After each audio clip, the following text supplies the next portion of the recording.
Hello, hello, hello. How are y'all doing? Let's see who's around today. Lana, hello. You're first today. Man, Proton, Gam, Zaid, ODM. Oh, Reborn. Thanks for the tier 1 for 10 months. Thank you, thank you. Nuclear Nachos, hello. Avo, how are you? I saw a sketchy looking elevator the other day. I think he's up to something. Nice. Nice dad joke. Tifu board? Close enough.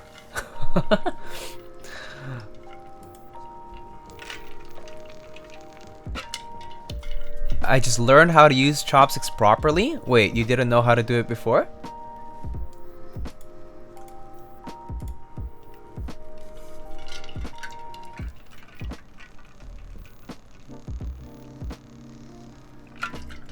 Estimation no holy clackers? Yeah. So let's define holy clackers. What is the ideal holy clacker switch?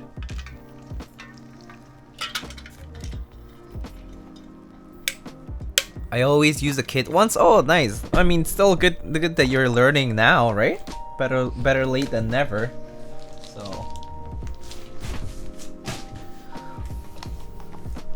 creams, I guess creams are the holy clacker switch. The Tifu holy clacker, right? Very true. Alright, so today we have a pretty casual, what is nice spring weight? I mean, like, there's like 98 gram springs out there and stuff, if you wanted something heavy. Hello, this is Poggers. Hello, Poggers, this is Lightning. How are you? Nice Xbox? Yeah, GMK Skeletor had Xbox delete or backspace or whatever, yeah. Learned it on a cooking stream. If he didn't know me, I would have never known, huh? GAC clear springs, so you clack extra hard. I bet GAC clear springs are like 42 gram. 42.0 gram bottom out. You basically and they actuate. Creams with Holy Panda Stem on RMM for $100. The true holy clacker. Oh goodness. There's no 69 gram springs, are there?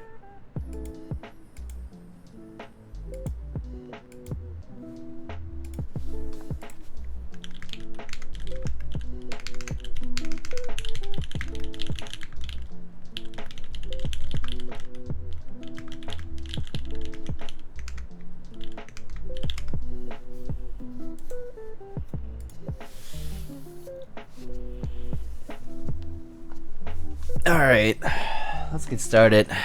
Cherry Super Black, 150 cent newtons. Oh yeah, that's true. There are those.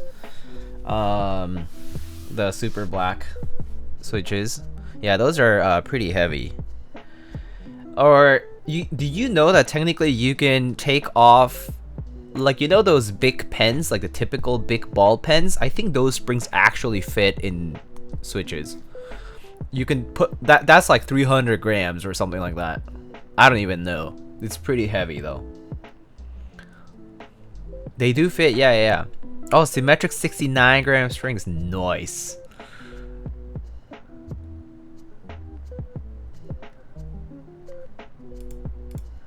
Alright, Mega Black 300-gram. I don't know. I don't know exactly what the bottom out is for those. Surely someone has a graph on it, maybe. One of those people who do graphs like Hata and a few other people who have bought those machines. Are you here in the Estates? Is Estates going to be like the US? That's spelled like as if I were speaking Spanglish. Back in the day. Send Shoop some? Oh yeah. Oh, speaking of shoes, I need to go and he sent me some stickers. I need to go and pick those up from my PO box. Alright, so we have some U4Ts, 62-gram here.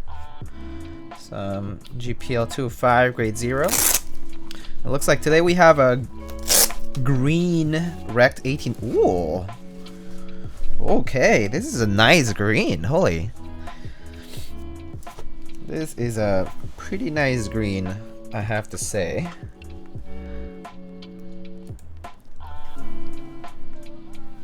Look at this. Ooh.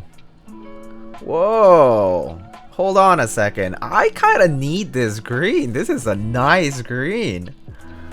It's not like a grass green. It's like actually slightly darker. Whoa, this is nice. It's pretty well matched, top and bottom too. This is pretty sweet. Oh damn. Okay. Well, great. Awesome Anno. Rekt1800 here. Yeah, not too dark, not too light is pretty much how I feel about it.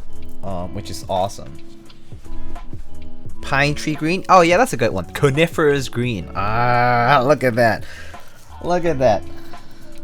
Very English. How silver is that green? 0% silver, my friend. I'm becoming desensitized to greens. the Estates, Los Estados Unidos. But yeah, it's a very nice green, I have to admit. Oops, I clicked on someone's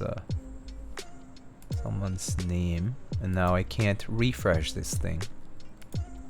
There you go. Alright, so we have some polyfill, which I was asked not to use. I mean, I guess we can use it if we need it, but I don't think we'll have to, given that we built that 1800 with the SB Star last time, and those sounded pretty damn good in the case without the polyfill. So I don't imagine we'll need it. Some Zeal V2. Wait, Zeal has V2 stabs? Oh yeah, I guess they're technically V2. Yeah, I mean whatever it is, it's basically the same. O-rings, bump-ons, the usual. We have our FR4 plate here and our PCB. Hello, Dennis. Dennis, it's been like forever. I don't see you often around here, I feel. But then again, I feel like you're a very busy man. Are you being overworked?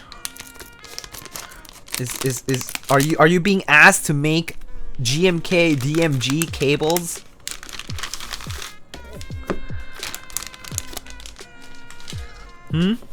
I've been so busy with work and school. Oh, with school. Okay, that makes sense. How's school, by the way? Actually, yes, I did those. I mean, I figured, right? Someone has to do the work, so I figure you might have.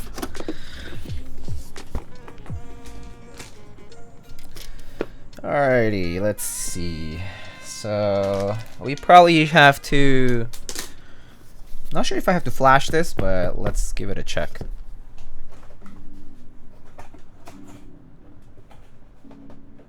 Pretty good, nice. I do all the proto cables. As well as a photography. Oh, look at you. You're like a pro. Damn.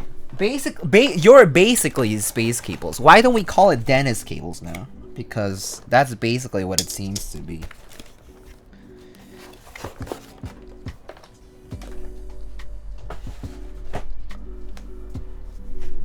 Mlom Kuroara, hello. Same pay though. So basically being overworked. Rip, I guess.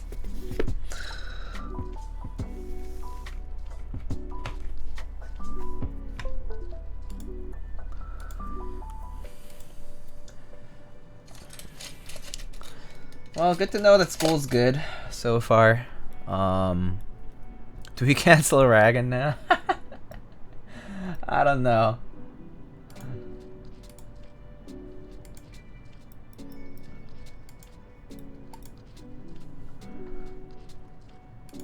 Okay, let's check VIA here.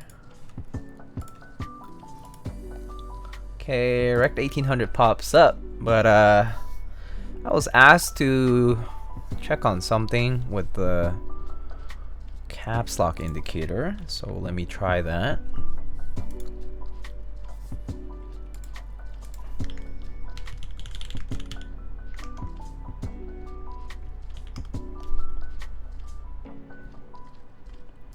So, you guys want to know a cool trick? I can show you a cool trick. I'm not sure if it works anymore because I feel like QMK's been constantly changing, which is kind of annoying. But hopefully it works. So, let me show you.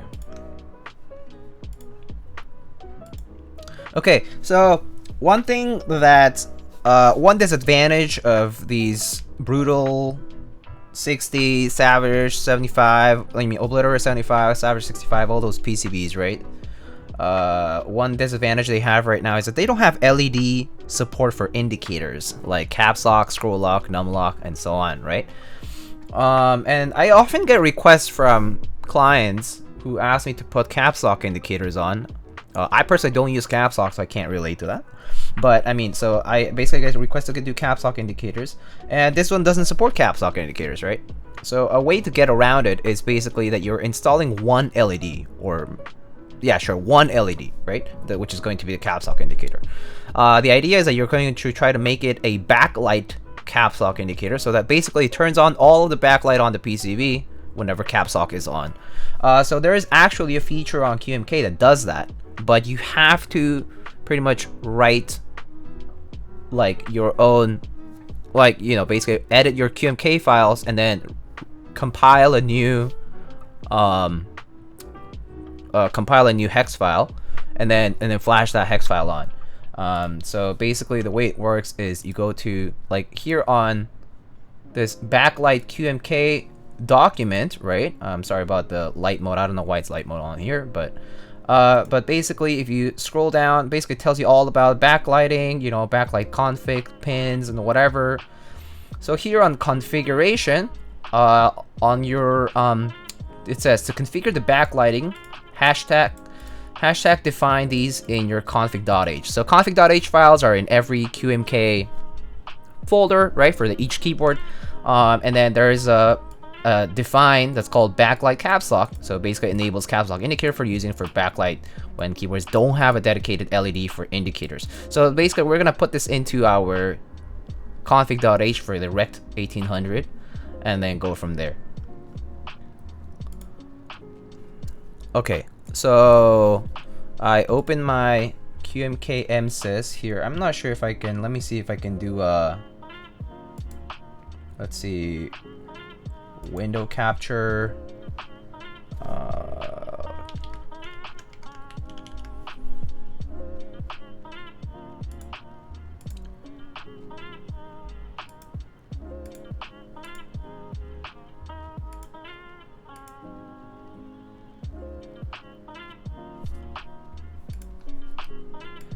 Alright, I think it should show up here, but let me try. Oh, cool. Okay, so it shows up here, right? So here we have our QMK window, right? So we're in my PC right now. So I go to QMK firmware, right? And then so we go to keyboards. CannonKeys I think has it. Rekt1800, right? And then you know, you list all your files and you have the config.h file right there. So we go to config.h with vim, right? And then here you can look, you know, there's different options. And then here we are going to enable that option that I talked about. So here I go to insert mode and then define, what was it? Backlight, I think it was backlight underscore caps lock. Let me see if that's right. Yeah, backlight underscore caps lock. Okay, so you define that and then you save it, right? So you saved your file, right? And then now we're going to compile a hex file, right? So we're still going to compile a via hex file. Oh, I forget that I don't have my alias commands on this terminal.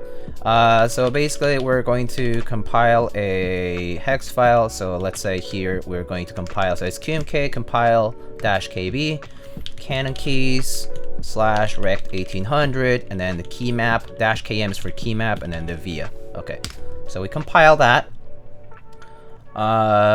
Instructions unclear, deleted system 32. Okay, so now this part takes forever. I don't know why. QMK is super slow. Do always use Vim. If I'm on my, I always use Vim if I'm inside of the terminal. So like if I'm inside of like Bash, or if I'm inside of like, you know, terminal, whatever you want to call it, on Unix or Mac or whatever. But if I'm using an editor, I use Visual Studio Code these days. Before, a long time ago, I used to use Sublime Text. But I would say that for any in-terminal use text editor, I always use Vim. It's you can edit all the options and it's great. I don't know why it like hangs at QMK firmware here for like forever. QMK honestly is so clunky. I think it's the MSys that's really clunky. I'm sure that there's a way to go around it, but it's super clunky. It takes forever to do anything. So right now it's hanging here with a make, which I don't understand. Like make should be boom, you know, straightforward. But I have no idea why QMK takes forever to compile anything on MSys. I probably should just do it on my... Oh man, I might as well just do it on my laptop at this point. Okay, there we go. It's happening. Make J32? Oh, it's okay.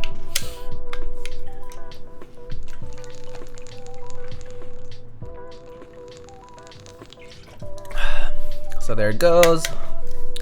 But yeah, I have to say MSys implementation of QMK for Windows is really clunky. And I don't like it. I'm hoping I can replace it with something else. I know that there's a different way, but yeah. I also kind of ditched GitHub at this Git at this point for my QMK repo. I was like, honestly, I don't edit key maps or config as much that I care enough, and I also kind of have a very default key map that I use for most layouts. So I kind of don't need all the QMK stuff anymore. And if I do, I just write it down somewhere and then, you know, and then just edit it whenever I need to. Mrs. Snoozerton, hello, how are you? Yo, Jordan, hello. Okay, so there it is, it's happening. Slowly, but it's happening. It's before the make? Yeah, I know it's before the make. Yeah, it sucks in WSL too? So I was thinking WSL could help, but if WSL can't do it faster, then yeah, I guess I should use a VM too. Or I should just use my laptop, which is, you know, much easier. Which I have a Mac, so. Clog Bob, thank you so much for the 2 months. Thank you so much for the resub. I still use Nano because I'm a pleb. Nano is nice though. But I prefer Vim just for general use. Try it, but a hyper. Okay, with Ubuntu works great. Yeah, okay. Yeah. I bet that would work fine. I just haven't bothered with using a VM. At least not just for QMK. It's because I already have we use VM stuff for work, but yeah, I just try to keep things separate. Oh my god, so many library ChibOS things. Like, oh my god, all this STM32 stuff. Because this guy used an STM32 chip, not an AdMega. Have you seen Geek Art? Oh wait, never mind. That's a different chat. Whoops. Let's look at a different chat. But yeah, people have been talking about Geek Art Dolce lately and saying it's good. Almost a year following, yeah. 10 months, 30 days, and 23 hours. All right, cool. All right, cool. So bin files there. So I'm just gonna open up an Explorer window and maybe just copy this over.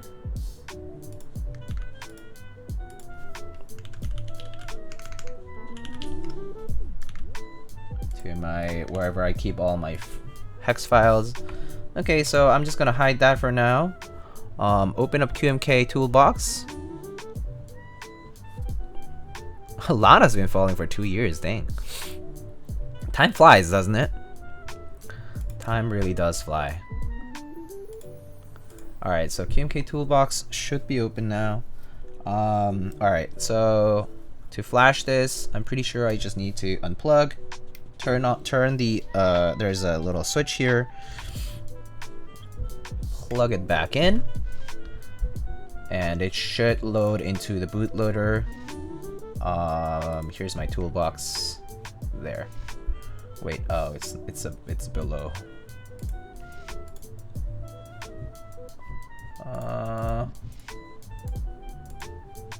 How do I? Come on.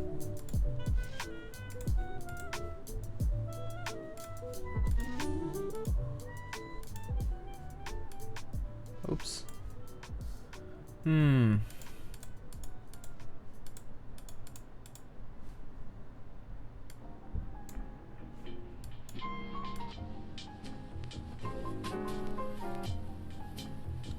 Alright, let's move this down here. Alright, so there it is in bootloader mode, right? And then just flash. So let me just open the right bin file.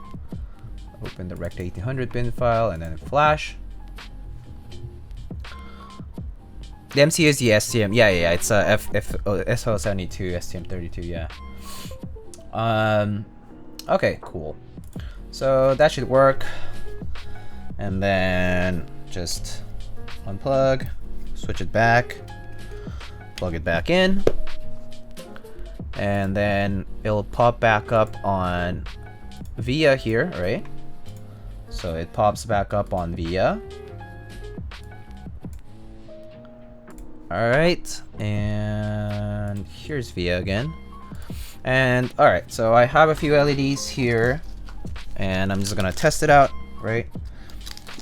So the idea now is that if I enable caps lock, which I will just check I have it enabled.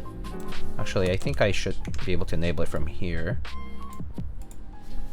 So right now it should be on. So it should turn on.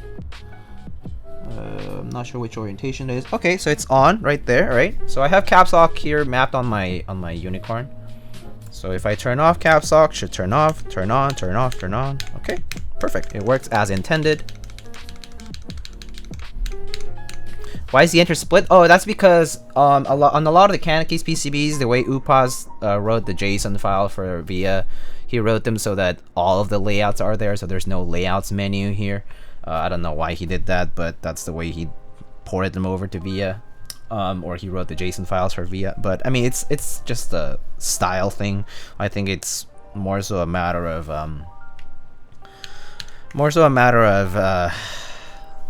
editing the JSON file that is on VIA right now to do the whole layout toggle options on there. But that's pretty much it. Okay, so the LED works, which is great. So we can use an LED later.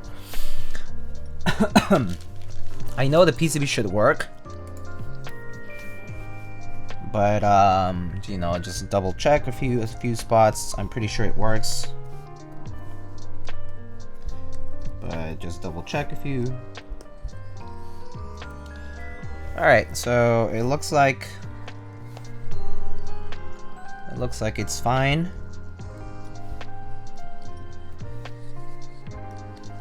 Alright, cool. I think that's good enough for me. I'm sure the PCB works, so I'm not gonna fully test it. But okay. So there's that. Actually worked? Yeah. So I've definitely done it before. Instructions unclear. Random magnet over my hard drive. Man, if you're running a... But are you actually running a hard drive nowadays though? It's like, doesn't everyone now run SSDs? Speaking of SSDs, I was shopping around for NVMe M2 drives. Might purchase one, but I have a lot of SATA SSD already, so I don't think I will. I already have like a lot. I have an HDD. I do have an HDD for media, so I have like a 12 terabyte HDD around. But yeah.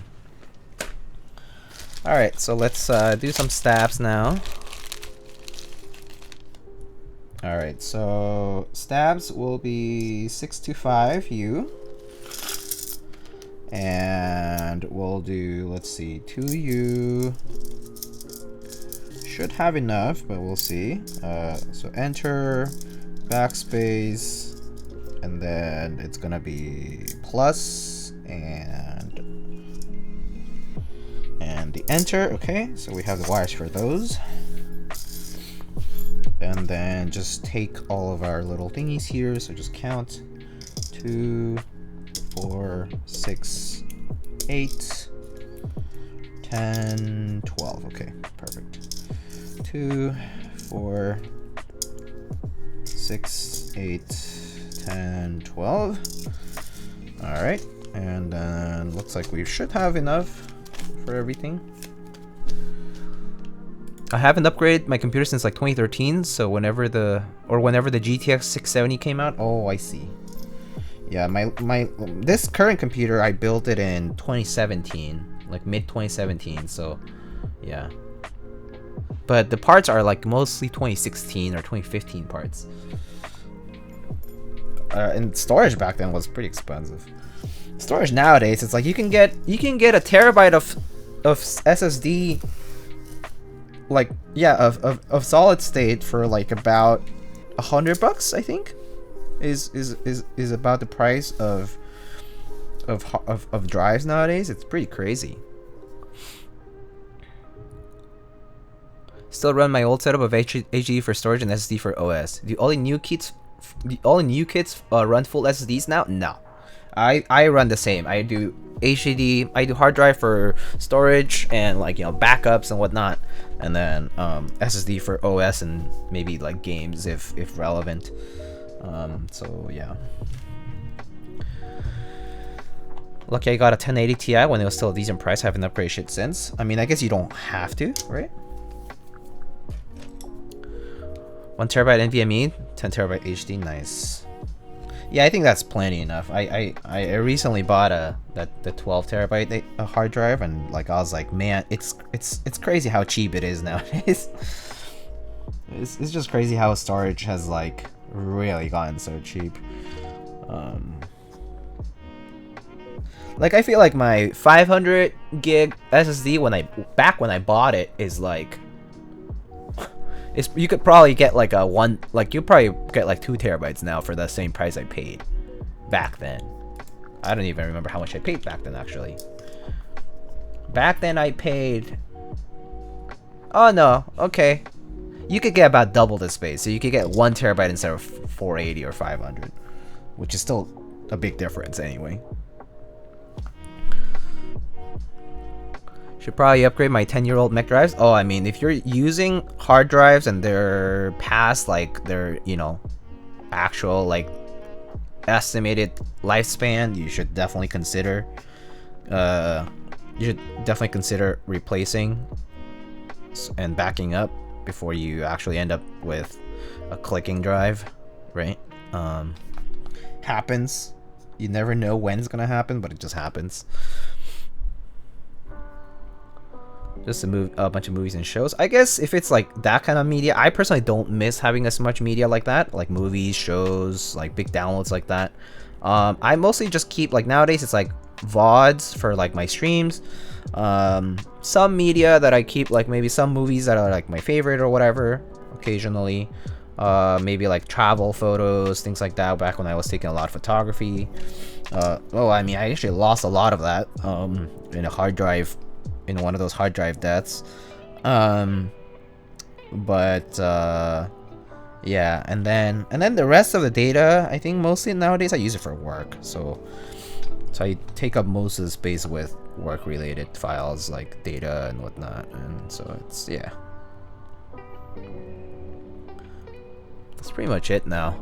Trying not to like hoard data for that I don't even use or look at anymore. It's like, and it ends up just being a clutter. Time to make your old PC a NAS? I don't think that's gonna happen because I'm recycling parts from my old PC. So it's like if I were to recycle my current PC to something else, I would have to spend even more money to do it. It's not worth it. Because I'm moving over storage and moving over like fans and a few other things. So kind of not worth. Glad it's getting cheaper when I upgrade. I'm chilling with space since I'm used to having so little. Yeah. I think if you're used to having little space, it's really nice because you actually don't end up using as much, and you can, get like a terabyte, and then that's like a lot of space.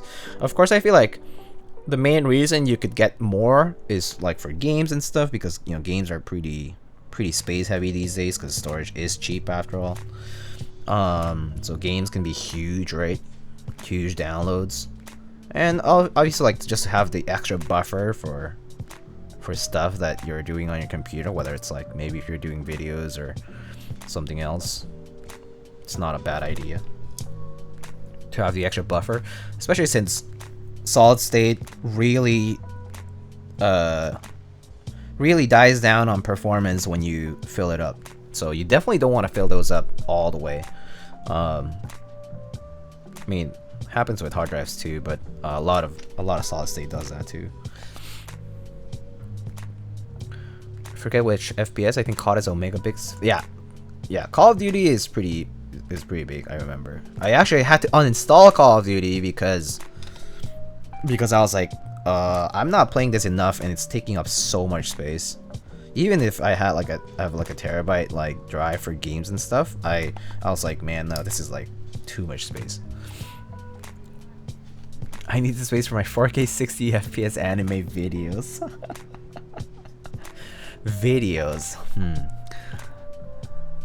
I'm living with my 240 gig SSD for a while and upgrade to 1 terabyte. Yeah, I feel that. I also had I was living on 128 on my I was living with 256 on my laptop on my MacBook for how many years? I had a MacBook Air like in 2011. So I had that MacBook Air until 2015. So for 4 years I was on 128. And then I got my MacBook Pro in 2015. And then until 2017 I was on 256. And an external hard drive. But the external hard drive was barely used because like active stuff, like I pretty much only kept it on the laptop. So I was basically stuck on 250 or like more like 220, right? For most of the time until I built my PC. And then even after I built my PC, I only bought the 500 gig SSD and the rest, and then one hard drive. So yeah. The old MacBook Air I actually think the old MacBook Air was pretty good. Back when it was still relevant, the old MacBook Air was pretty good at the time. I mean, compared to now, sure, it's bad, but back when they were still relevant, like, in early 2010s, right? It was still pretty good. Yeah. Bought a 512 MacBook because the new ones are non-upgradable. Huh. I see. I guess a lot of cloud storage too nowadays. Food Wars is anime. Enemy hardware, hello. MacBook Air was a sleeper? I agree. I personally agree that MacBook Air was a sleeper for a few years. I loved using I loved the MacBook Air back when I was like a student, because like, you know, carry your laptop everywhere. The weight, like, it really does matter eventually. I couldn't stand having a heavier laptop at the time. Like, it's just too much. Yeah, no, it was honestly great. And the specs were fine. I mean, like, it ran everything I needed to run on it, like, at the time. So, yeah. No gaming going on that thing? Yeah, I actually gave up. I stopped watching most TV and playing games when I went to school. So, no games in school. Like I pretty much did that because I wanted to just hang out with people. And like not stay, like, you know, behind, like, just playing games and shit. Not to mention that I was busy, like, as it is. Like, I was busy with like part-time jobs, like back then, like research and like a few other things. So yeah, like I was busy enough, so I just decided to abandon games and TV completely. And then, like, yeah, including anime though, including anime though. That's a robot? Yeah, this is a robot. That's a Skeletor theme robot.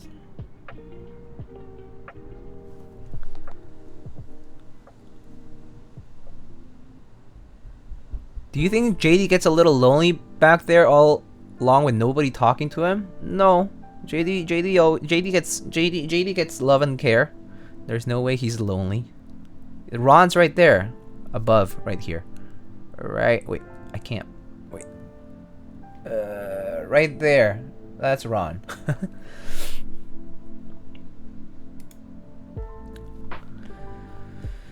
If memory's correct, I gained a bit on the gold MacBook Air, 2016, 2017-ish. I mean, I played Diablo 3 on my old MacBook Air, I remember. I played a lot of Diablo 3 on my old MacBook Air. I remember playing that. And it was fine, actually. It ran fine.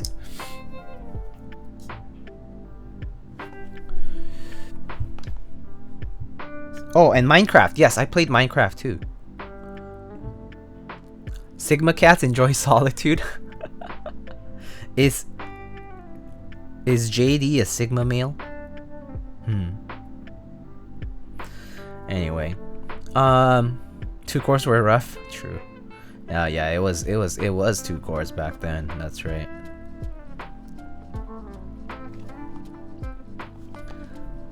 M1 is really nice. Oh, for sure. I've heard really good things. I haven't tried it personally since I still have my 2015 MacBook Pro, and I haven't really contemplated any upgrades. I don't need it, I guess. Blew me away when I tried it. Makes sense. Look at him. JD's a good boy. Oh yeah, JD's a good boy.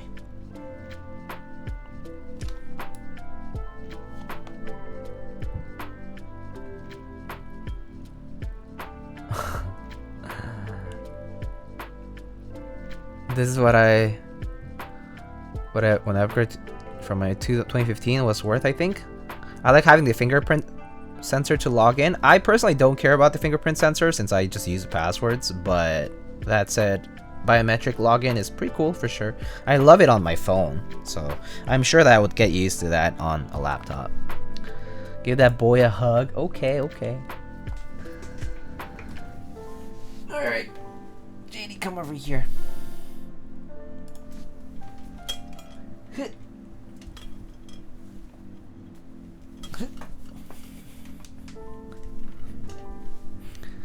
How much does JD shed? Surprisingly, not so much. Oh my god! That raid timing! Hello, Raiders. Perfect timing. Caught in HD. Hello. Zap Daddy? Please zap me with lightning zaddy. Nathan, thank you so much for the tier 1 sub. Hello, hello. Hello Raiders, how are y'all doing? Caught in 4K, so I think it's 1080p fortunately in on stream, so it's fine. But yeah, we were talking about good boy JD, and have you seen Ron is actually it's like Ron has acquired a mount, like a WoW mount. Pretty cool, huh? JD is basically peak WoW mount.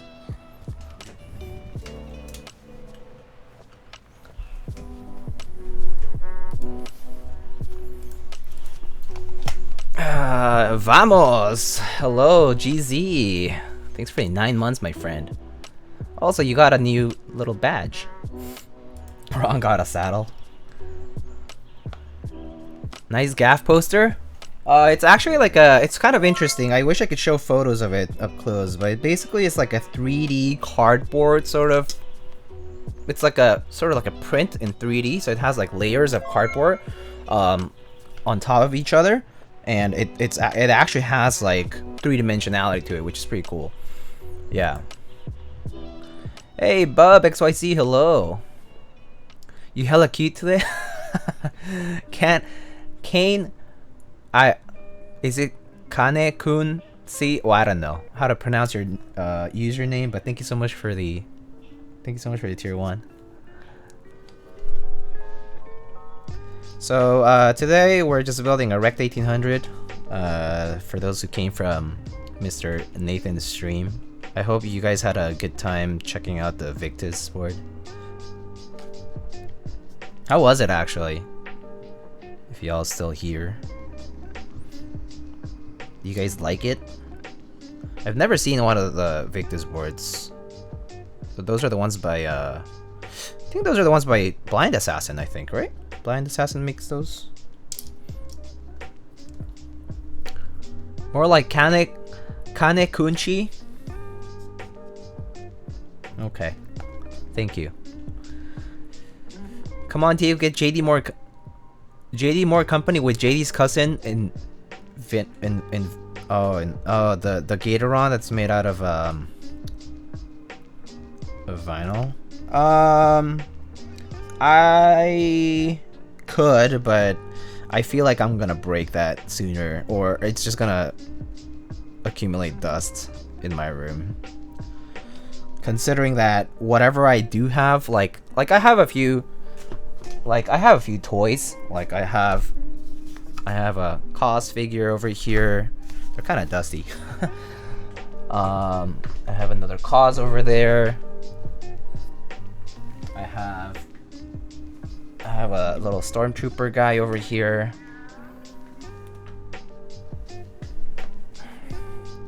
Wait, let me see that Cos again.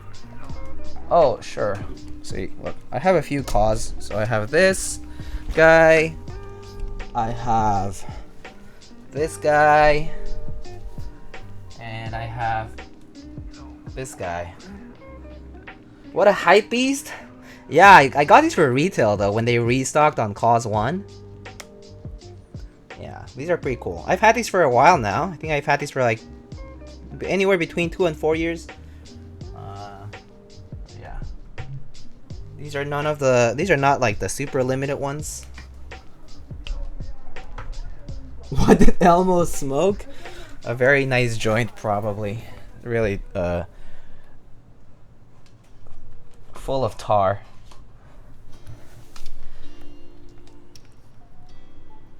But yeah, I basically got the ones that were kind of monochromish, and they're all like slightly different color. Like I think one of them's brown, one of them's gray, and the other one's black. So I kind of wanted like some variety in colors.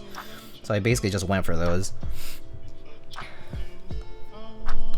Diego has all capital invest in collectible assets. This is true actually. I do have a lot of my capital simply in collectible things, I think. Which I don't think is it's a very financially responsible decision, or like a financially responsible thing to do. Like I definitely own many digits in collectibles. And no stocks or investments, no real estate, no stocks. Fairly minimal savings.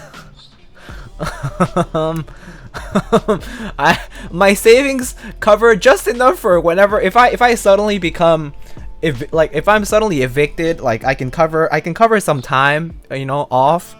But that's about it. Yeah. So I'm a little ashamed to say that my financial choices have been slightly poor, but I kind of also am happy. I'm kind of happy about my life anyway, so it's kind of like, I guess I don't mind, but maybe in the future, once I start considering like, oh, like maybe I, you know, have a partner and need to settle down, or I need to move somewhere or make some, you know, big adult, you know, adult moves, then maybe I'll have to reconsider where I have my assets and, you know, redistribute the wealth, I suppose. Pay rent with artisans? Yeah, pay mortgage with artisans, probably. Just trade Jane for 2 months of rent? True. Actually, Jane V2 probably like, for me, I guess it would be like 3 months of rent or 4 months of rent. Oh, Oz, hello. Long strategy? Yeah.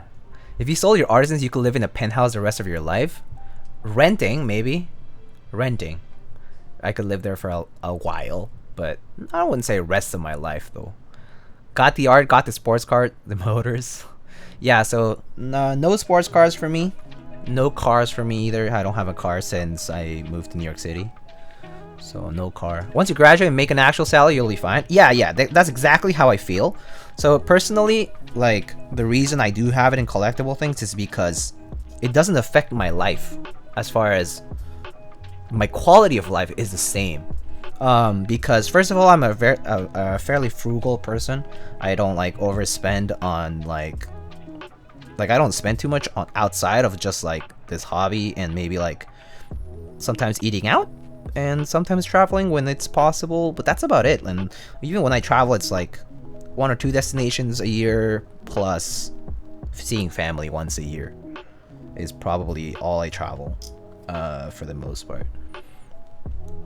Just hope that the keyboard bubble doesn't burst. I'm sure it will burst. I'm sure the keyboard bubble will burst at some point. But I don't care. Because even if it bursts, it will be that super inflated aftermarket that will burst. So even if I don't make money off of it, when, like, you know, I were to sell it, let's say, I probably would make at least all of it back, I think, especially from the artisans and whatnot. But at least for keyboards, because they remain functional, I'm sure I would be able to get, you know, it back. Collectibles are subject to capital gains if you pass. Wait to give them to someone in a will. Yeah, true. I have thought of like notarizing and basically having a will written and having everything all like sorted out, so that in case of catastrophe or death, I have the ability to, you know, deal with that in a proper way, in a legal and proper way. Who needs a car? Just buy Heelys. Your artisans build diff? Thank you. Michelada. Lightning watches? I'm actually not so much into watch. I have like a Seiko Cocktail Time. I had a Seiko 5, but it broke. I have a couple of Timex Weekenders, and I think I have like one Skagen watch just for like a beater watch, because it's like it's pretty cheap and like it just looks clean. That's all I have for watches, and I'm pretty good. Join the SRAF gang and you can overspend on audio too. So actually, audio is a hobby that I can't relate to, because I actually listen to most of my music on speakers. So even though I have headphones, I feel like I use them maybe 2% of the time. Not even. Yeah, like 2% of the time I feel like I'm using speakers, and 98% I'm using speakers. So I have like JBL like the LSR 305s, and that's all I use. Oh, young homie, hello. Buy Jojo Seiko best watch. I actually want a Grand Order, Fate Grand Order Seiko, Grand Seiko. I want one of those. I want one of those Arturia Fate Grand Order Seikos. I think those are cool. Weeb? Yes, I'm a weeb. It's okay.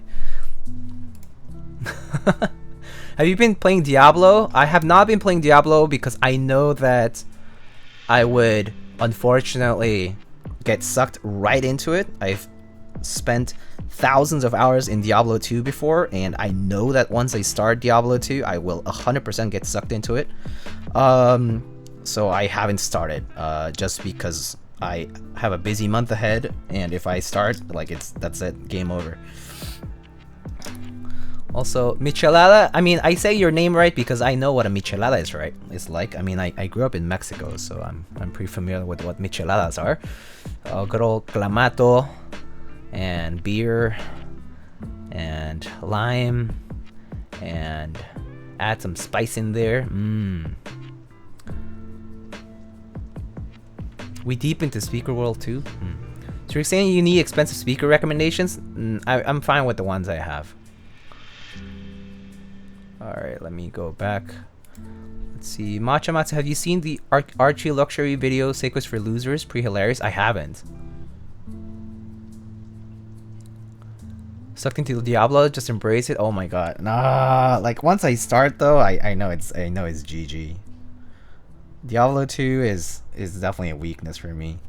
Definitely played too much Diablo 2, Diablo 3. Like, I'm very invested in the franchise. It's unfortunate because of all the Blizzard stuff, but that, you know, you have to pay for the game. But yeah, rose-colored glasses, nostalgia. It's hard to avoid. Lime on the edge with oh yeah, chamoy and tajin. Yes, sir.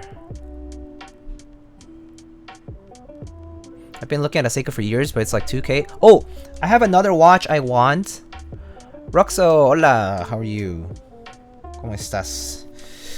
So another watch that I do want is a moon watch. Like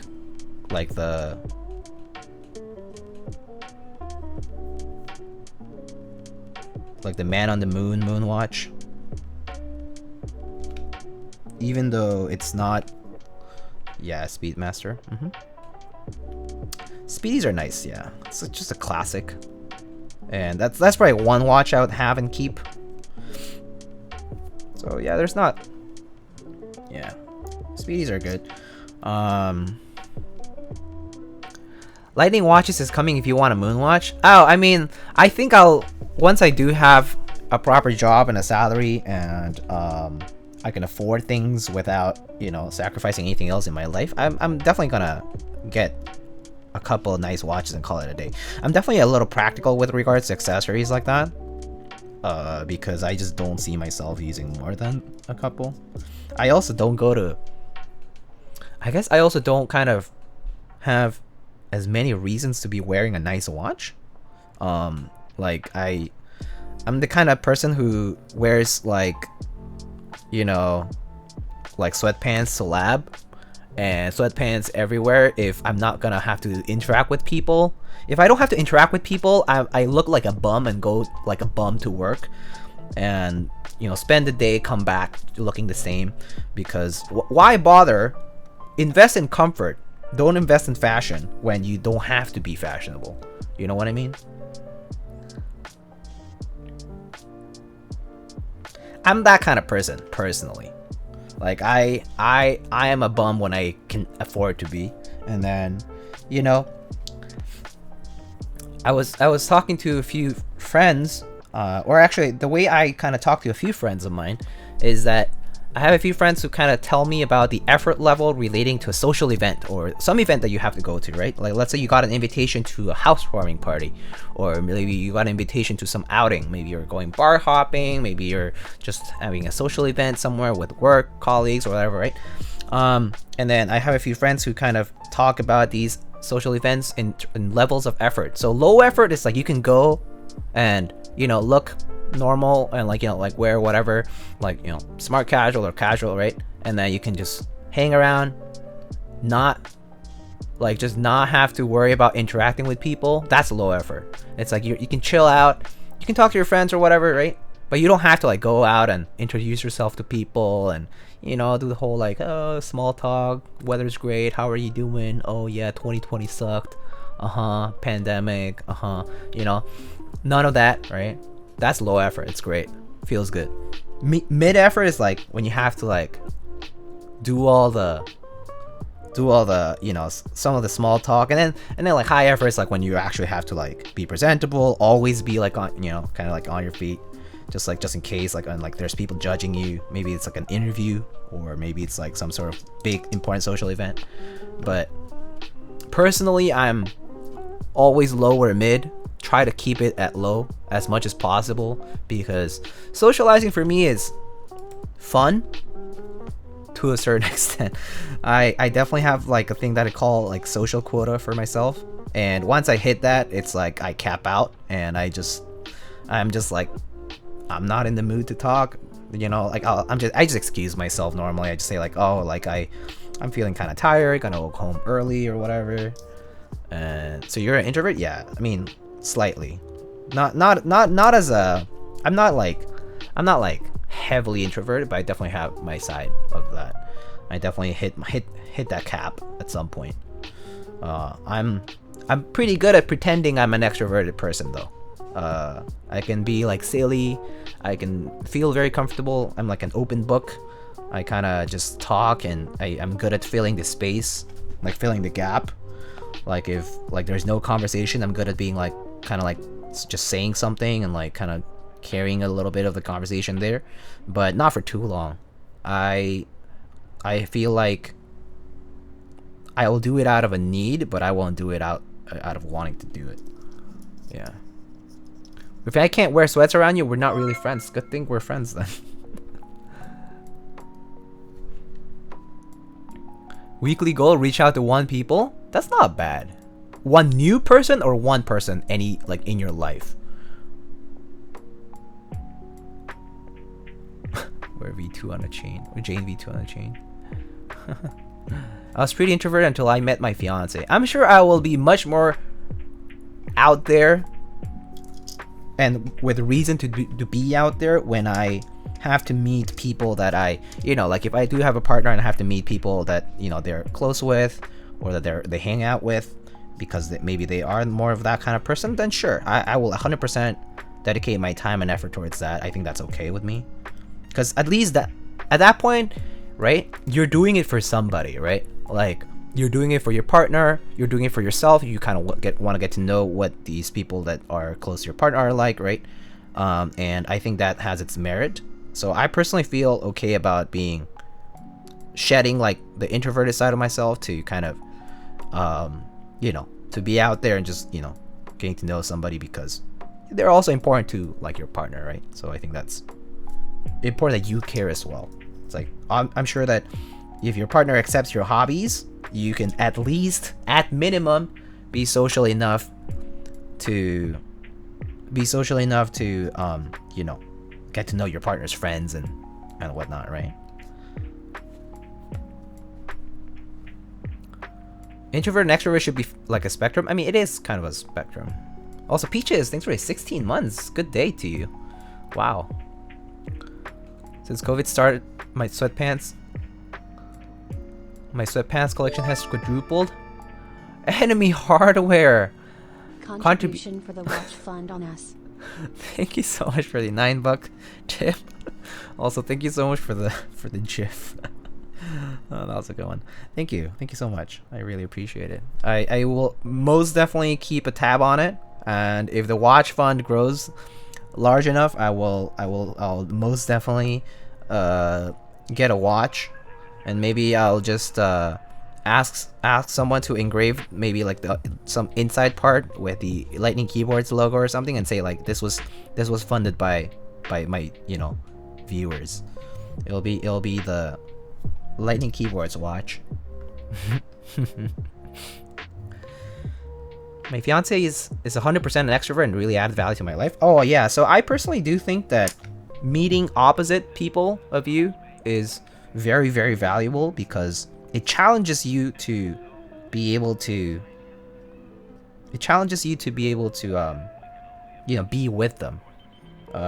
Things that they can tolerate about you, things you can tolerate about them, and then that adds value to your life because you're learning as you're interacting with them. So I personally am a big advocate of meeting people who have some similarities but remain a decent amount of, you know, with a decent amount of distinction that is different from you or your like core persona. I think it adds a lot more to your life that way.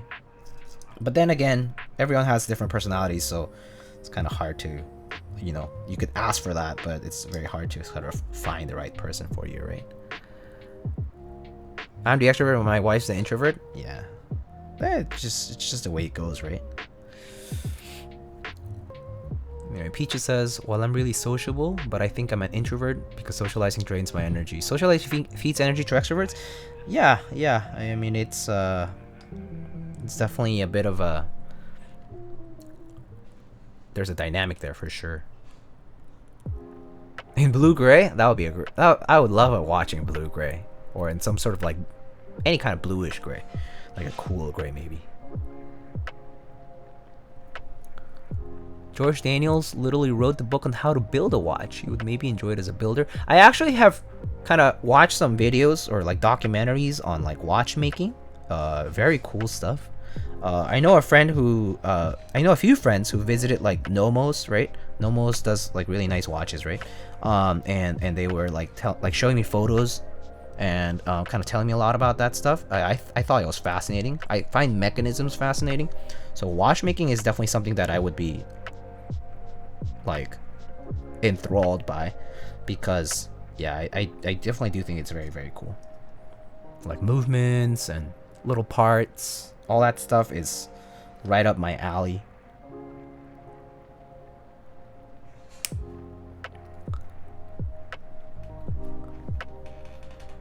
My dog looks like Dogecoin, so many people stop me. Oh, force me to pay an extra. Oh, when you go on walks, people are like, "Oh my God, is that Doge? Is that the Doge?" Ermagerd. Do they try you know, bad Doge memes with you?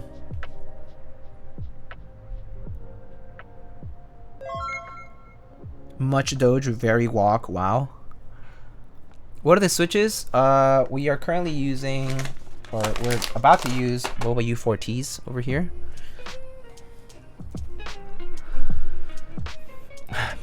PVD navy stainless with silver face. Oh, actually, that sounds great. Let's see. What made you stream at a reasonable time instead of DJ hours? Just having free time. I got off work a little early today.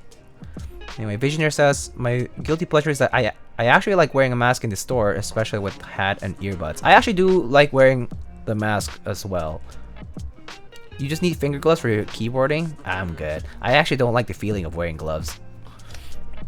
Can't stand it. I already wear gloves like in a lot of my work like things, so like I kind of don't like wearing gloves for other stuff. It kind of feels bothersome. But yeah.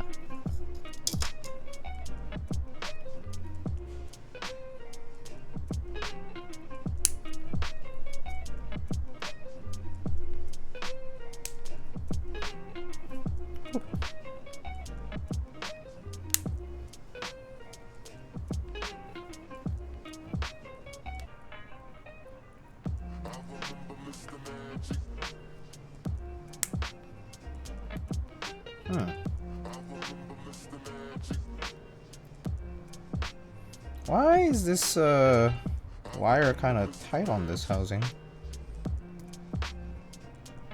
Okay, there we go. This stab's kind of weird. Many Doge memes. Nightwalker, thank you so much for the 17 months. Let's see, going back down. Wearing a mask helps hide the RBF. True. Although you can definitely stare someone down RBF like. Do you have to win $1 or did they give you a spot? I will be getting a spot. Yeah. When the gloves go on, we go pro? I guess so.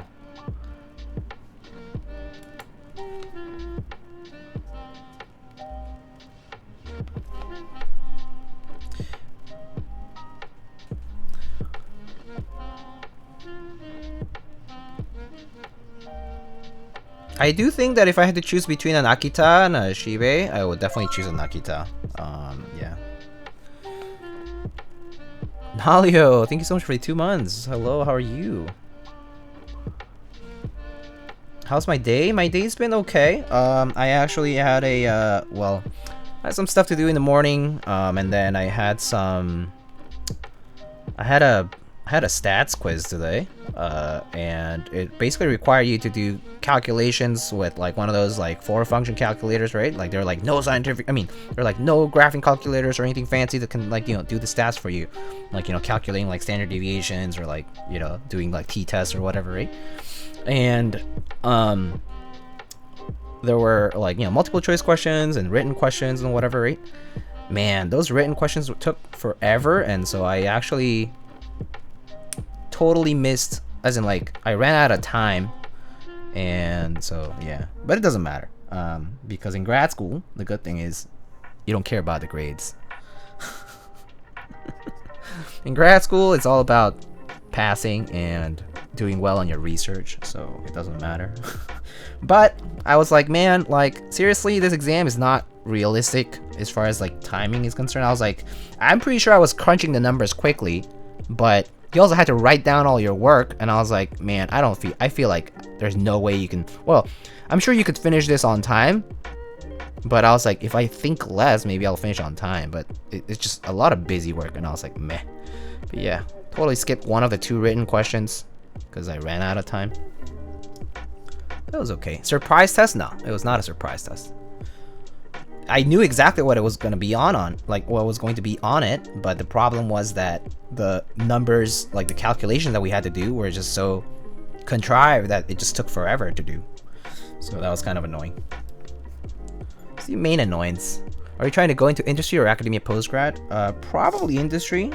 I personally have lost a lot of my interest in academia over time. I feel like academia can be quite fun and interesting and all that, but I am not a big fan of the way the bureaucracy in academia works, and more specifically, I just feel like there would be a certain point at which I might feel unfulfilled with academia, and so yeah, I think the overall outcome, the career outcome from academia, is just not as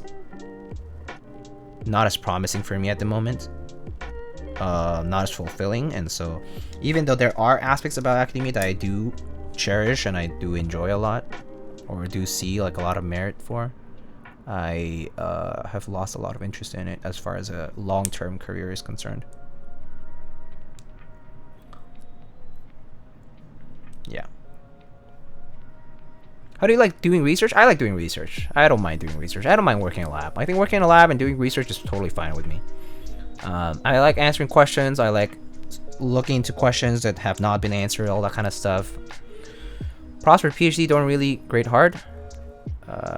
Is there some GPA you have to maintain in grad school? Yes, you do. Yeah, we do have a GPA requirement, but it's not that bad. It's like a B. It's like a B or B minus, so it's not that bad. A B is not that hard to get, I think. Enjoy the build. Until next time. Enemy hardware sounds good. Have a good one. When are your quals? Next year.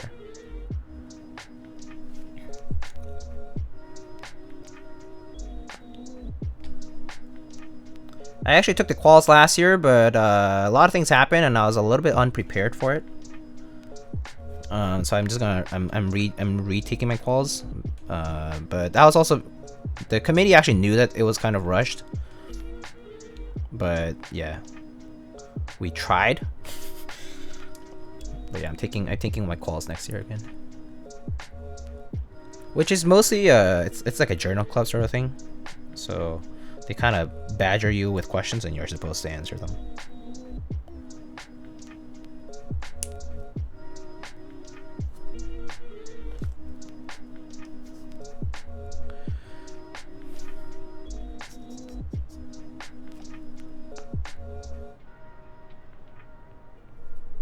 You're building another Rekt1800? Yeah. Nothing wrong with that, is there? I mean, people send Rekt1800s, so I build Rekt1800s, right? I build whatever I'm sent. So yeah, it's not like I'm gonna say no to a build just because I've done it before. You know what I mean? That wouldn't be a build service. That would just be like, that'll be like a promotion service where it's like I'm just trying to promote, or I'm just trying to showcase, or like a showcase builder, or you're just trying to showcase new material and that's about it. It's not that, so yeah. I'm sure that new stuff is fun, but yeah, this is what I had in the queue and ready to build. So that's what we're doing today. There's other boards I do have. I do have like a bunch of other boards to build still. But the problem is a lot of those require me to lube switches, and it takes me a while to do that. So I haven't finished lubing a lot of those switches, so I have to get onto that first before I get to build. And I'm not gonna do a stream where I have to lube switches on stream because that's just too time consuming. Went to my bro's chem dissertation, was completely lost. Sounds about right. I feel like most dissertations are like that. You just go. I mean, if you're a spectator, you just go and say like, I didn't understand anything of what you said, but it sounded very smart. Congratulations on your successful defense. And then you move on. I've been to a few dissertations myself, so I kind of know what the feeling is like. Thought I was watching a VOD? Oh, I see. Been looking some ICs for keyboards on Keycaps. There's one 1800 keyword called the Wind X. And the comments people are saying it's fishy. How do I identify that actually? How do I identify whether like a keyboard is fishy? Like whether something is like not... I mean, I suppose it would be like, are they working with a reputable vendor? Or are they working by themselves and they have a history of, you know, do they have a history of selling keyboards or fulfilling group buys, that kind of stuff, I guess. And then the next thing would be like, you know, like look at the content of the interest check and be like, well, does it, like, whatever they claim, is it realistic? Is it not?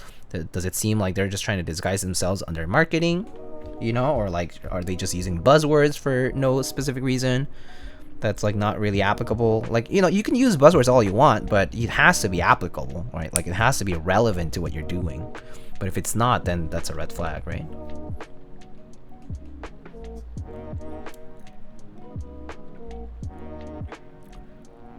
Diego, I have a question for you regarding a commission. Should I DM you or email? You can DM me, but I do suggest you, I think exclamation commissions leads you to my website.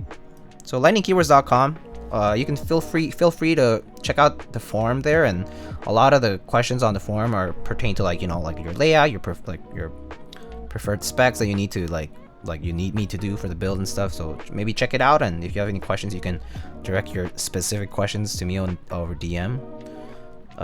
Instead of like, don't ask me for like general recs, just ask me for like specific things that you're having questions about. Like if you're going to tell me like, oh, what keyword should I buy? I'm like, I'm probably not going to reply to you. How come you don't loop the corner of the wire and only the end where it goes into stab? Because most of the rattle that you hear, like that ticking noise that you hear from the stab, comes from the tip of the wire. The corner of the wire only really just enough. The bend, right? The L bend, just enough to have that covered is plenty for I found. But the end of the wire is where a lot of the ticking happens. So you definitely want to apply a little bit more lube over there. Have the Dallas invoices gone out? No. So Dallas invoices will be going out, I believe, on the 30th. And you'll have like 12 hours to 24 hours, I forget how many hours to pay. So Nine Walker, I believe, Dallas. So Kevin is timing the invoices so that people who so apparently some people have been like, oh my god, so the Chase Freedom, you know, the Chase Freedom 5% categories for cashback. So the upcoming upcoming quarter, right? The upcoming quarter categories are PayPal and Walmart, I think. So if you pay through PayPal, then you're getting 5% cashback, right? Through points.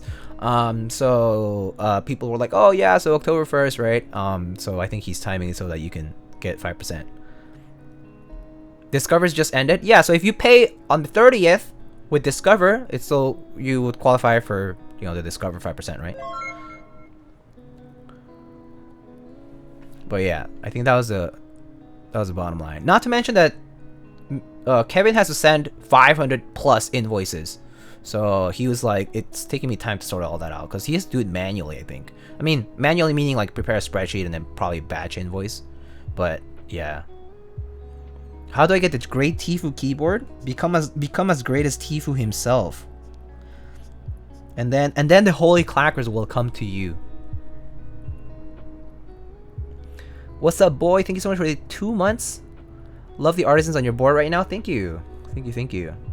Kevin's really nice for doing that. Kevin's just a saint. I honestly feel like I think Kevin's just like kind of too nice in the way that like people like ping him like crazy on the Discord, right? And he obviously like stays up.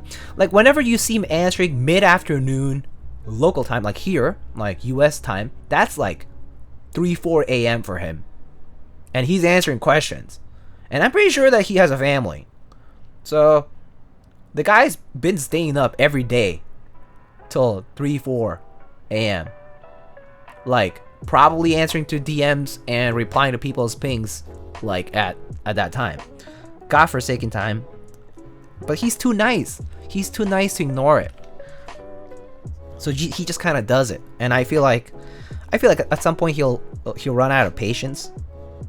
But I do feel like he's very prone to, like, he's one of those people who is like just very diligent and very nice as a business person in general. Like he's very humble. He's very nice, right? He's very pleasant. Easygoing, right? I feel like he's one of those people who can get burnt really easily.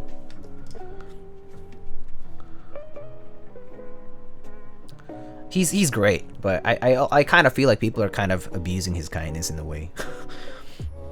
Like if you're a noob, okay, and you need to ask some questions, you don't need to ask Kevin. You can ask anybody else in the entire chat room.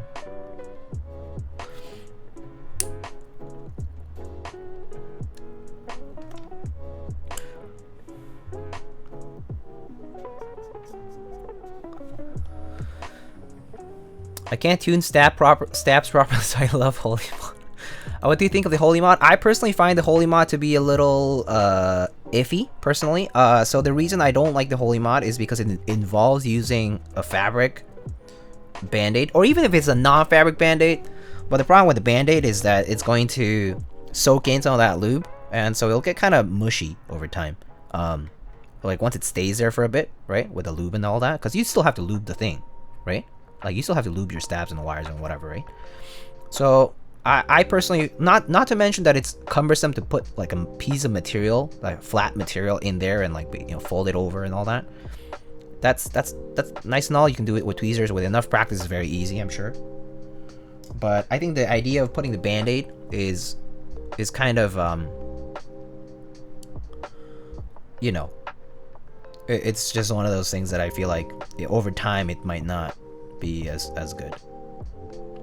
And I personally just lube stabs like these. I have been for a while, and a lot of boards have retained their like stabs, but at the same time it's unpredictable. You don't, like, I don't really know when they're gonna start ticking or whatever, which is why I always have like I always have like lube around just in case. But and that said, like I guess personally, like, I do have the ability to desolder, so like for me it's not as big of a deal. But I know that for people that I build for, I have been trying to see if it lasts long enough. But reportedly, like, it seems like a lot of the stabs I've lubed for people have lasted a while.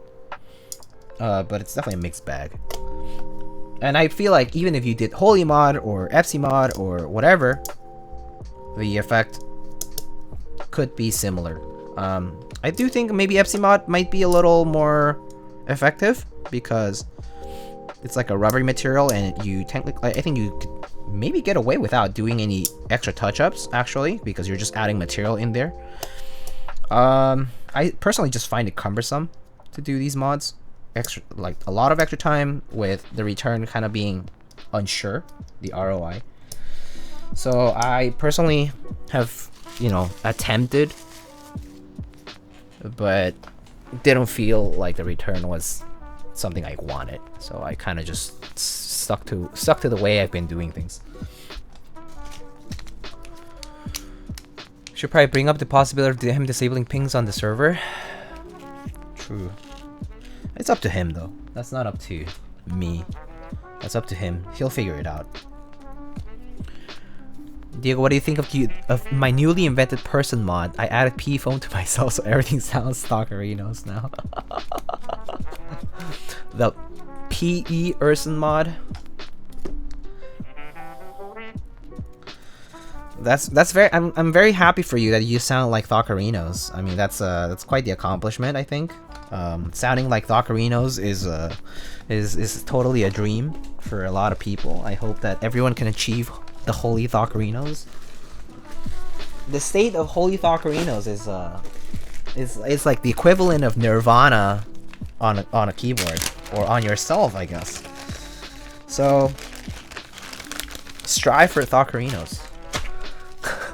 Wire balancing is the hardest. Okay, so one thing about wire balancing is I personally don't believe in wire balancing, in the sense that, so wire balancing requires you to use a very, very flat surface to determine whether a wire is straight, right? Which is possible. Let's say you have a very, very flat surface. Maybe you have a chunk of metal. I actually do have one of those wire balancing steel slabs or whatever, aluminum slabs, whatever it is, right? I got it from Gion, right? And yeah, you can put a piece of wire, you know, the wire on this like very, very flat slab surface plate, you know. But the problem is, you're supposed to bend the wire, right? Like, you're supposed to modify the wire. If you, let's say you find that your wire is not great, you have to bend the wire somehow, right? You can use pliers, you can use whatever tool you have, right? You decide to bend it so that you can straighten it, right? Good chances that as you try that, you're probably gonna bend it in a way where it's still not perfect.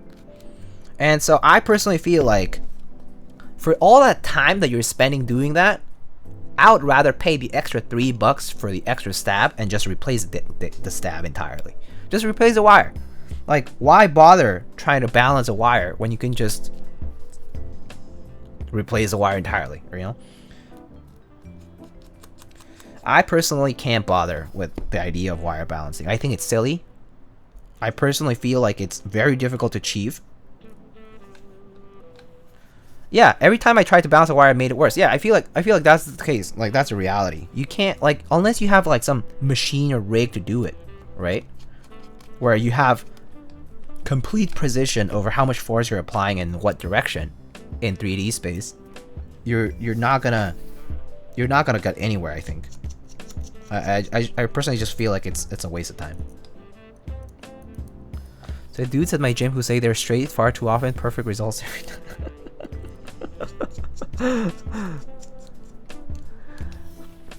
But yeah, Sussports, how you doing? I saw that you got a new phone. How's that? I saw someone post pictures, like macro pics from their new iPhone 13, whatever. I don't even know what the models are named because I personally don't follow iPhones at all. And they look great. I was like, damn, like we do not need DSLRs. like we don't need fancy cameras. Our phones can do literally everything now. It's insane.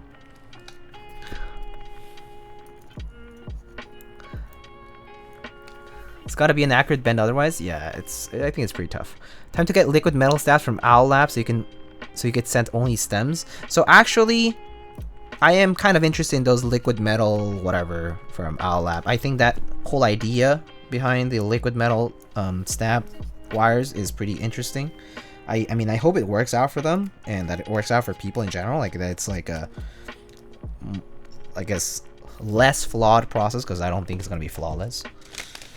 But hopefully it's good. I mean, I'm ultimately curious. I kind of want to try it out, but I wonder how much they are. Like, I wonder if they would sell them separately. Like, like it would be nice if I could buy a pack of 100 wires, you know, 107U wires or 50 6.25U wires or whatever, like a pack where I could, you know, have a ton of stabs, stat wires that I can just replace into other kits. Diego Malolite NYC Cityscape shots. I think in all these 4.5 years that I've lived in these 4 years that I've lived in New York City, oh, plus the 2 I lived here, so in the 6 years I've lived in New York City, I have yet to take a single cityscape shot, like at night. I have not yet gone out to take a cityscape shot, like a low light cityscape shot. I'll leave that to the pros. Let the pros do it. I'll download it, give them credit, and put it as my wallpaper. Good enough, I think. Pixel nightlight mode is so good. You go out of the house. I mean, now I have to, yeah. I have requirements to be in person for a lot of things now. I can't avoid it, no. Kinda sucks. Han Cholo, what's up, buddy? I need that full frame f1.69 to get the perfect shot. Yeah. Personally straightened paper clips for my stab wires. Wait, straightened paper clips? What do you mean? What do you mean with that? I'm not sure what you mean.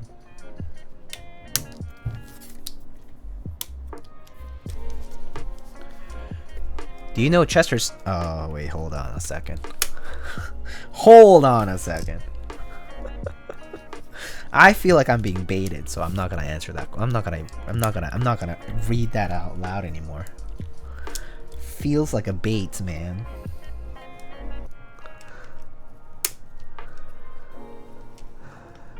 Do you live in the city? I live in Manhattan, but I live all the way up, like in the Washington Heights area. I live in the Heights. Pretty far up.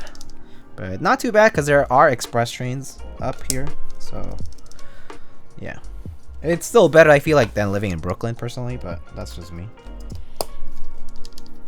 I feel like Brooklyn feels so far. I feel like I haven't left my house since COVID. That used to be me until I had to leave my house. That is quite far. I used to live in Long Island City. Long Island City is far on a weekend, but not too bad on a weekday. But yeah, it's kind of far up, yeah, for sure.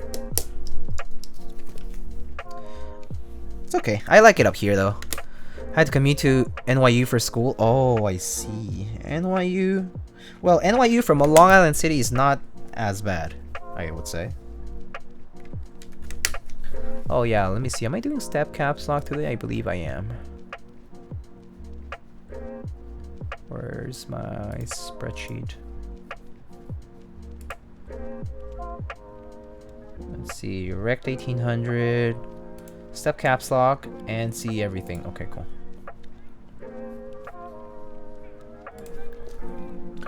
A rounded side's harder to cut than chamfered sharp edges. For what? Rounded sides harder to cut than chamfered. Oh yeah, yeah. Cutting round is hard.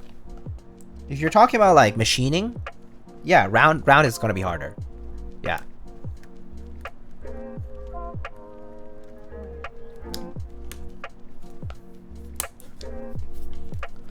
It depends on the extent of roundness, like as far as machining is concerned. I personally don't know enough about machining to tell you the right answer. I feel like there are people who are probably much more, you know, they're actually trained and they actually know their stuff that could tell you the real answer to this. But I think in general, my understanding is that round is going to be harder than sharp to cut because round requires precision.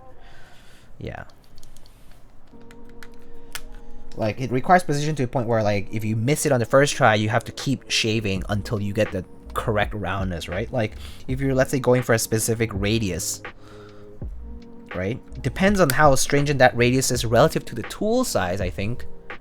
It depends on what tools you have and whether those tools are prone to break when you're, you know, using them at a certain speed, a certain power, right? And cutting, you know, a round edge or something of a certain radius or a certain measurement, right? Like if the tool is incompatible with that particular measurement of roundness that you're trying to cut, I'm sure that you would experience a lot of trouble, or that it would be expensive because maybe you break your tools and you have to replace those. And I'm surely replacing CNC tools is not trivial. Yeah, I think so. I feel like if Jordan were still here in chat, Mr.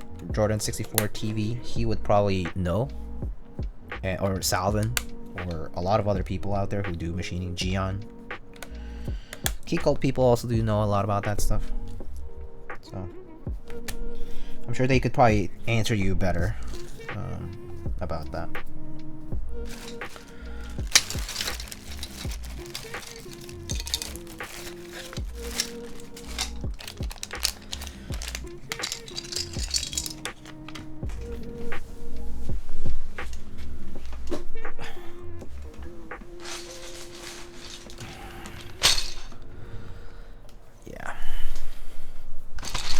Yeah, that's my thought. I guess you could call it an educated guess. Ooh. Also hydrate. Oh yeah, sure, I'll hydrate. It's been a little while.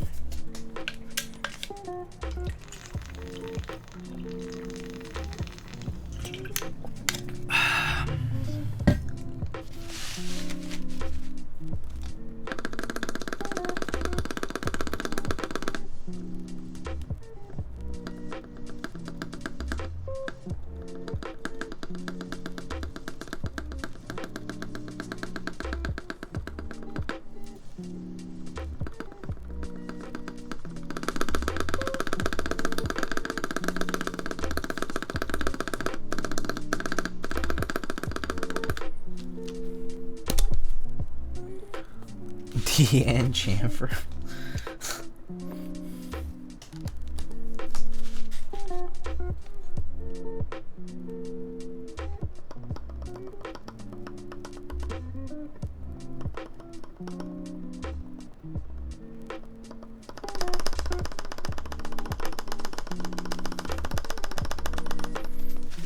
Okay, sounds good to me. Wow, breaking switches with a massage gun really works. I mean, yeah, you're applying mechanical. I mean, you're applying like a lot of friction, right? Over time. So it surely works long enough, and surely it will help.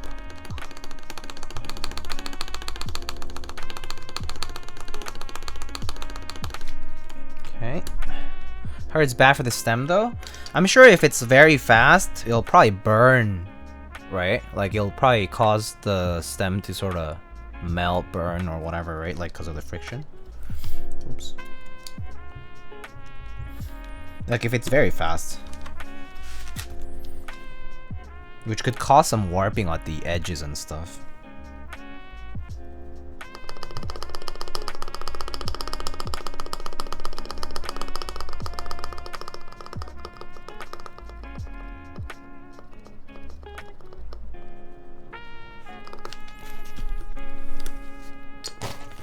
I meant the leaf. Oh, okay, okay. I see. I see, I see.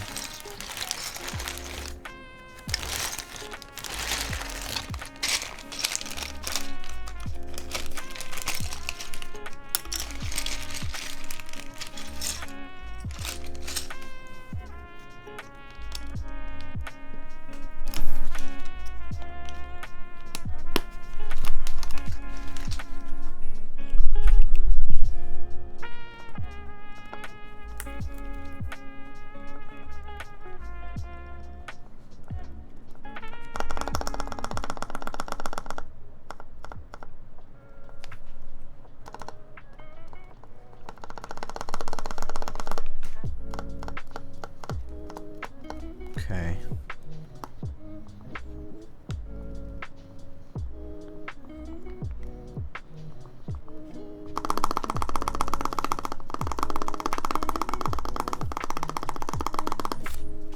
Okay, so these numpad ones, maybe I can put a little bit of lube at the top side because I hear a teeny bit of ticking, but it's very small. Okay, that's not, I don't need much, just barely enough. Okay, that's good.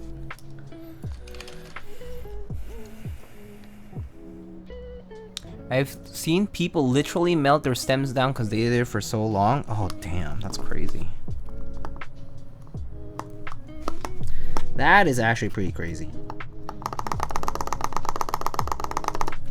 Okay, sounds better.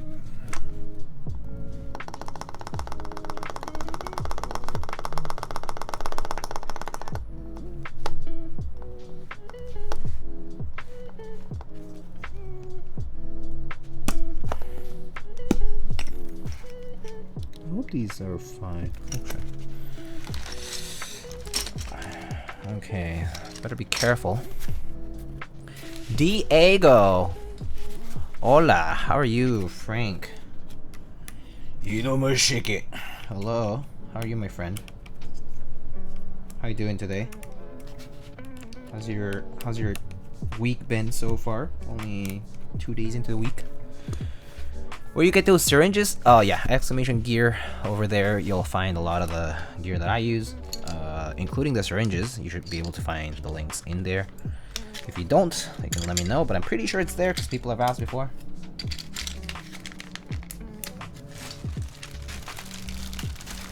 Week is going okay, quite busy. I think quite busy sounds right for me as well. I actually have a lot going on these days.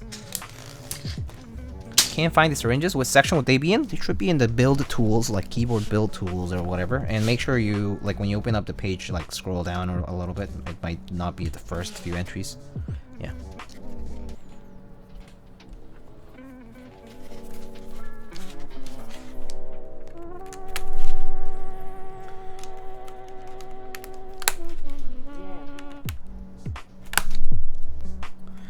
If I don't like the stock Hyperglide springs, do you think I could replace the spring and then break them in? Yeah, why not? Why not? Yeah. Also, Hyperglide black springs are probably gonna be pretty it's gonna be pretty heavy, right? MX black springs are quite heavy. Oh, I find them pretty heavy, but that's just me. Yeah. I personally can't use springs that heavy, so I pretty much 99% of the time change my springs on MX black switches. Not to mention, just in general, Cherry MX switches tend to have springs that have a lot of variation in them. So I personally can't rely on them as much. They're not an issue overall when you're typing on them, I think, but if you are trying to be detail focused, definitely feel like you could feel that a little bit of variation in there. Yeah. I've tried.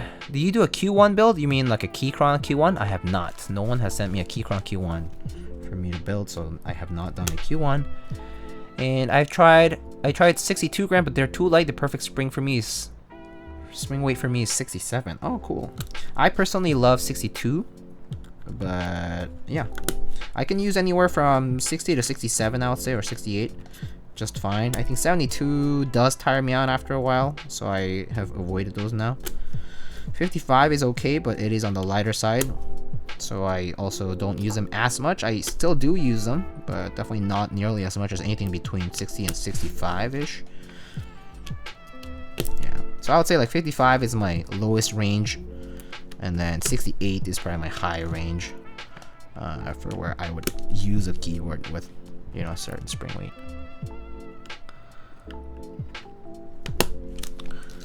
Cherry blacks are close to 70. Cherry blacks are like, there's so much variation in cherry blacks that they can feel like 75 or 80 or 78 grams even, or sometimes they actually feel lighter. Like for example, like vintage MX blacks, they have so many variations of spring kinds that it can actually be like 65 or 62 grams even. An MX black, that old MX black can feel that light too, because they just had a lot of variation. So I personally can't rely on cherry stock springs in general. Jokobo, hello. TKC under order GMK Black Lotus. Wait, so are they refunding people because they can't fulfill? Hello? Or did they run extras and... Or did they sell extras and oversold? Is this for group buy? Only for group buy? Like not extras, just for group buy. Fulfillment.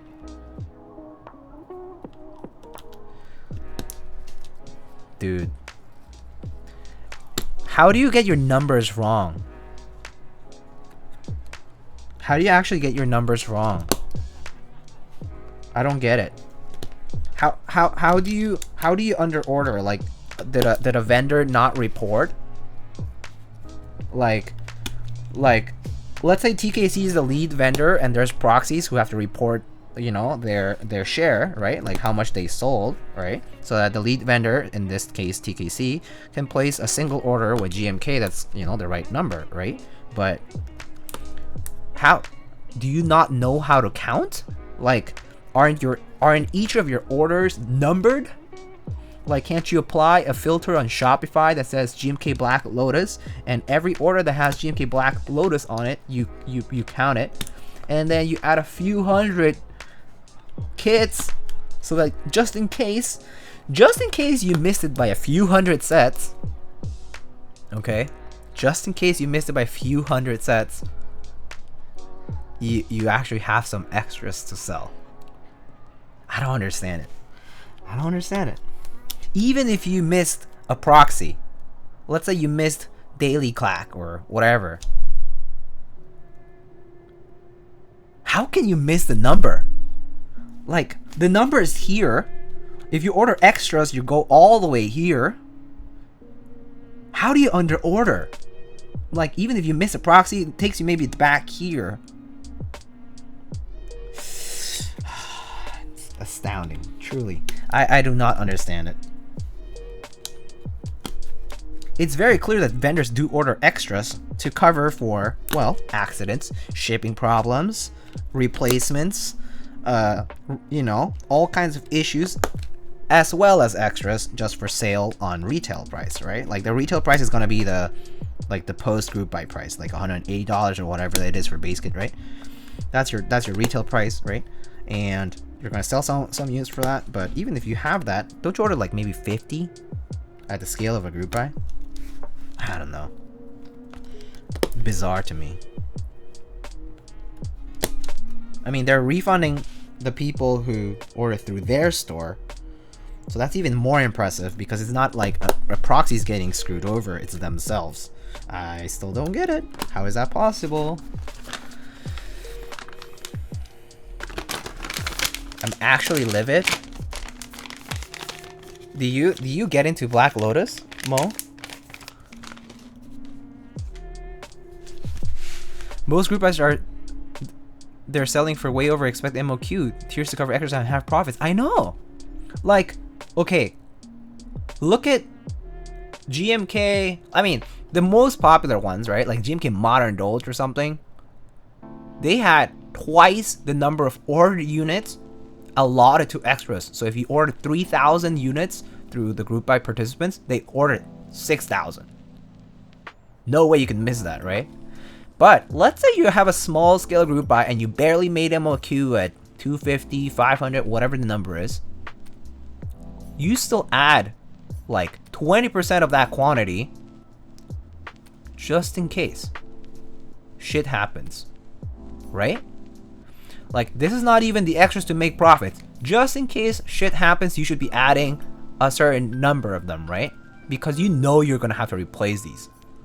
Like, shit got lost in shipping, you know, dog crushed it, I don't know, went into a garbage man truck, I don't know, or whatever it is, right? Something happened, right?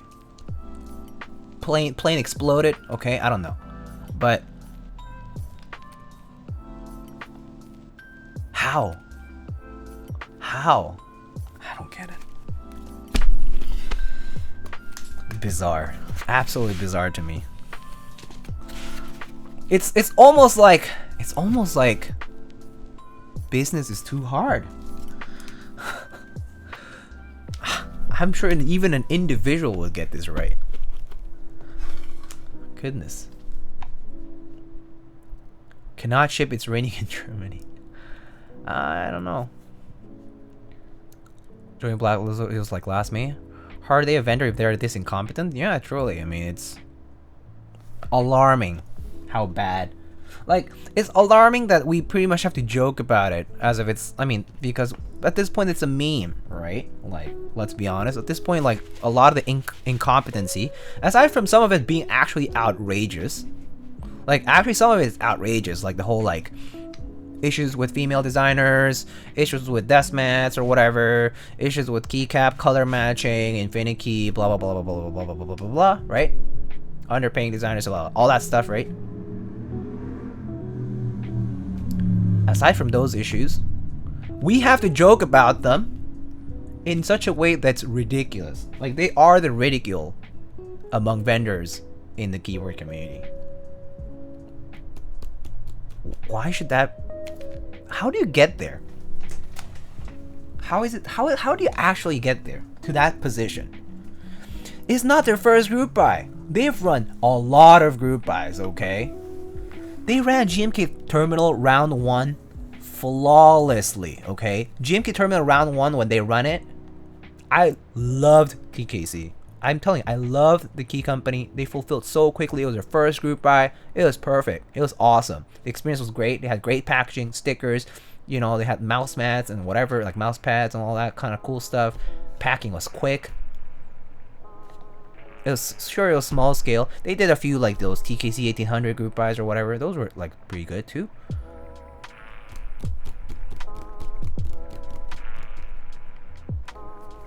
Astounding to me. How can the experience lead to such incompetency? Mind blowing. Hell, they have to cover taxes. Yeah, they're a business too. I mean, even individuals who are sole proprietors have to do that too. I don't get it. I don't get it. OneUp is certainly happy to see TKC's challenges. Very true. OneUp has definitely... I mean, OneUp has always had a customer base though. So OneUp Keyboards, right, always has had a good customer base because OneUp Keyboards always has things in stock. They always have switches, they always have lube, they always have keyboard kits, even if it's like not specifically the ones every enthusiast wants, right? They always have something. OneUp Keyboards. So they always have had a pretty reliable customer base. At times, obviously, that has fluctuated, but I don't think they've had as much trouble as far as customer base is concerned in retail, because group buy model is a little bit different for different vendors. Like, if you're a vendor and are only relying on group buys, it works a lot more differently from when you're relying on retail sales, like switches and things that are like should be in stock, right?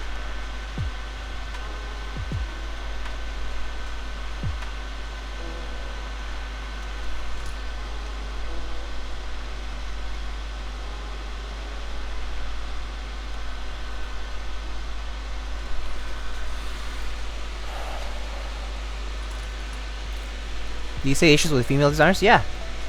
They've had issues with people, designers who have complained that they've been underpaid.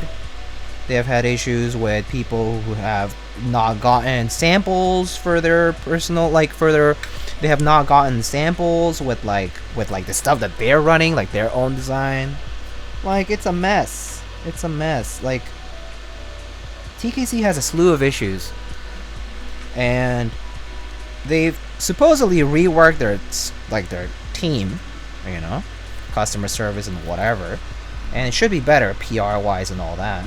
But when you see fulfillment issues like these, it really makes you wonder what's going on at the top.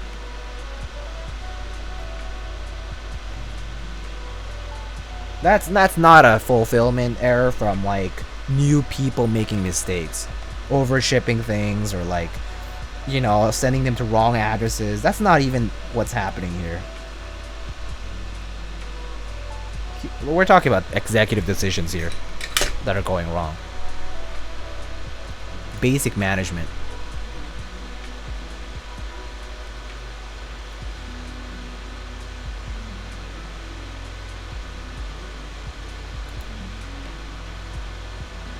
Rip their accountant? Oh yeah, their accountant is in...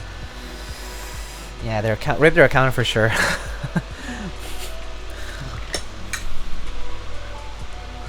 Last year they had this thing where they were doing collabs with artists for Decimas, and there were reports of payments not being made to artists. Yeah, there was that. There's just a lot going on. I mean, there have been designers who used to work with them basically in-house, and they don't work with them anymore. Like people they've hired who have quit due to, you know, issues with company structure and company management. Like,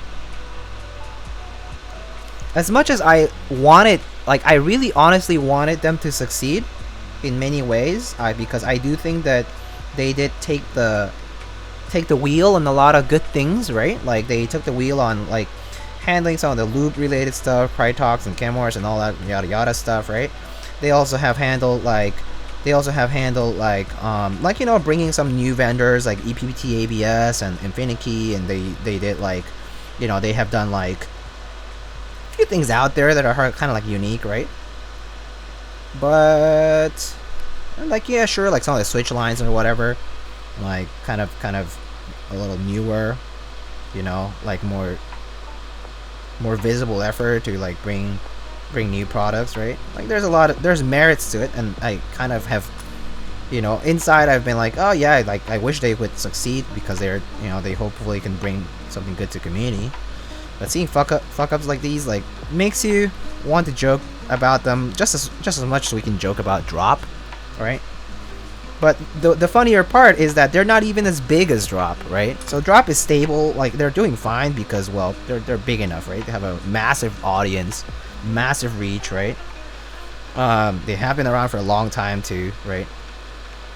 They have, you know, they have a lot of other segments of the community, right? Of the hobbyist community. Bezos Bucks, thank you so much for the Bezos Bucks. Keys. But honestly, as much as you want to see someone succeed, stuff like this is just, like, completely disheartening and absolutely ridiculous.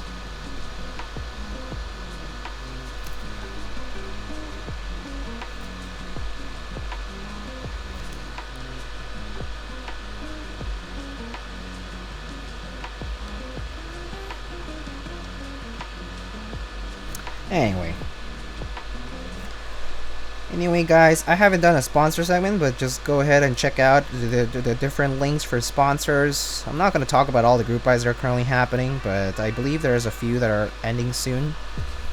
So, check some of those out. I know that, let's see. So, I can go over a few. I think CannonKeys is having their cloud line on October 9th for a group buy. It'll be probably their queue system for that. They also have GMK Classic Black on White, and of course we've seen the in-stock sets that we've talked about before. CannonKeys, nice PBT, you know, all that stuff. Cherry PBT profile sets for 75-ish US dollars for really good compatibility and really good quality, to be honest with you. Like, excellent quality for a pretty affordable price with a good amount of color choices, which is pretty nice. They have practice kits, I think they restocked not long ago. They have had also new colors for their different Brutalist series keyboards, which are also in stock. And of course they have accessories like switches, stabs, and all that good stuff.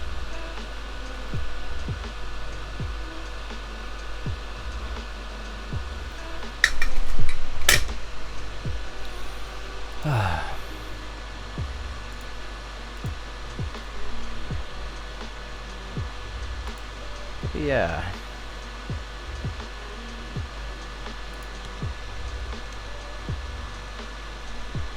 I remember when the Molly was in group buy and they said it supported Alps. I asked if it supported AEK or AT101. Their answer was just yes.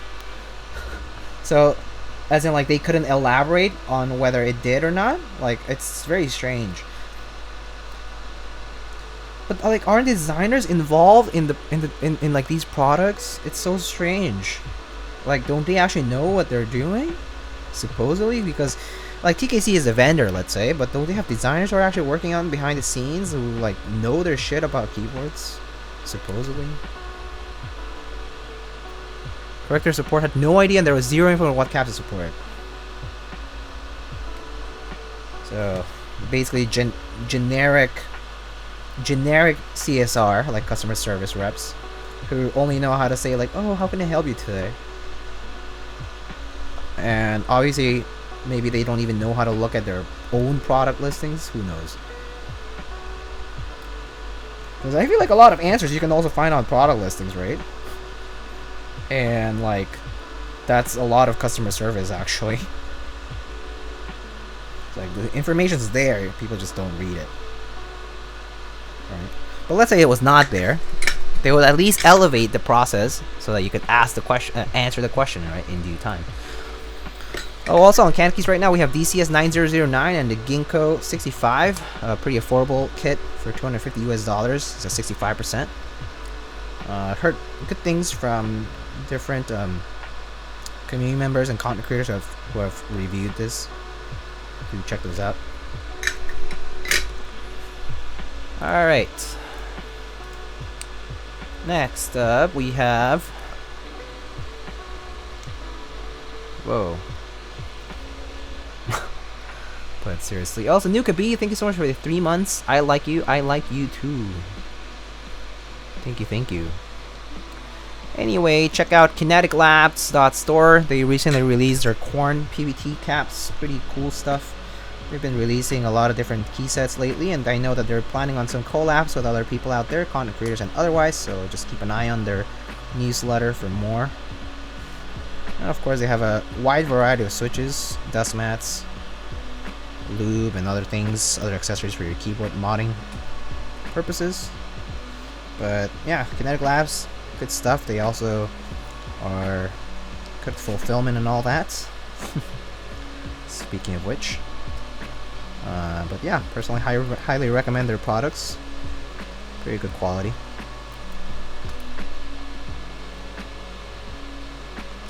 And I've had a bunch of desk mats from them. I actually like them a lot. I do like a lot of their designs are pretty cool. So do check those out. They ship from New Jersey, if I recall. So if you're in the East Coast, it'll be slightly cheaper to get some of those.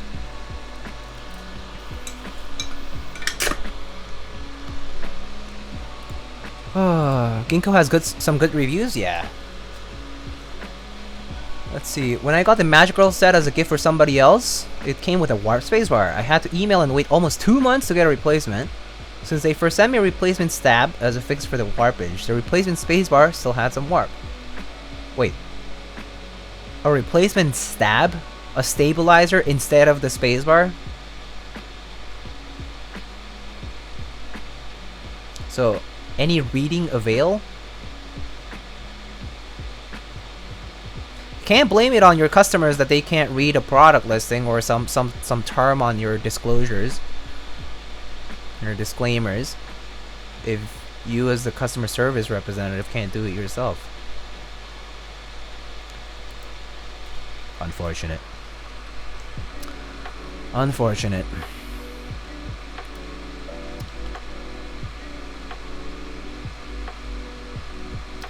Anyway, next up we have NovelKeys. Right now on NovelKeys there are a few new products. There is a vinyl Gator Ron toy. It's like, I think it's like 8 inches tall. I think that's right, but pretty cool. New toy feature, Gator Ron. They also restock some of their big switches if you like those big switch series stuff for maybe like a foot pedal or something, or maybe you have some interesting project for them.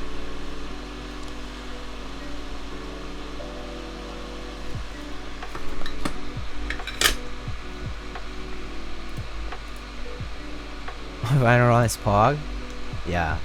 They also have the TTC Matrix switches. They're like the Matrix 01 colored collab switch from Matrix Lab and TTC, and they're being sold through NovelKeys as a pre-order.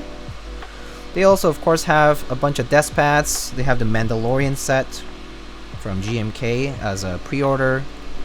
They also stock the Seigaiha keyboard kit, which is basically a through-hole kit in the Alice layout. So if you're into those like cheaper through-hole kits that like Yankar and other people have been pushing out, mass products. They have now in the Alice layout, which is pretty neat. I believe it starts at 95 US, plus you can also get a discount because it's in stock. You can get a discount for any NovelKeys in stock product by using the promo code BOLT. So yeah. And of course, check out their selection of switches and accessories, as well as keycap sets. They also have PVT cherry profile sets that are pretty nice. A lot of desk pads that they've had some extras for, especially if you missed out on a specific key set desk pad, they might have it. So just check their catalog to find out more. Alright, let's see. They sent spacebar fix-it kits for warp spacebar or loose stems on the spacebar. They were essentially staffed with thicker MX stems so it gripped this. Come on. What? That's not. That's like applying a band-aid. Like, that's like applying a bandage to the problem and not fixing the actual problem. Right?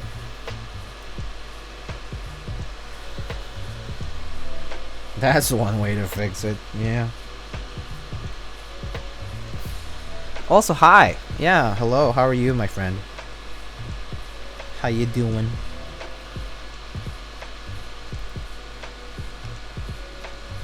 Alright, next up, check out Omnitype. Omnitype.com/lightning is the affiliate link.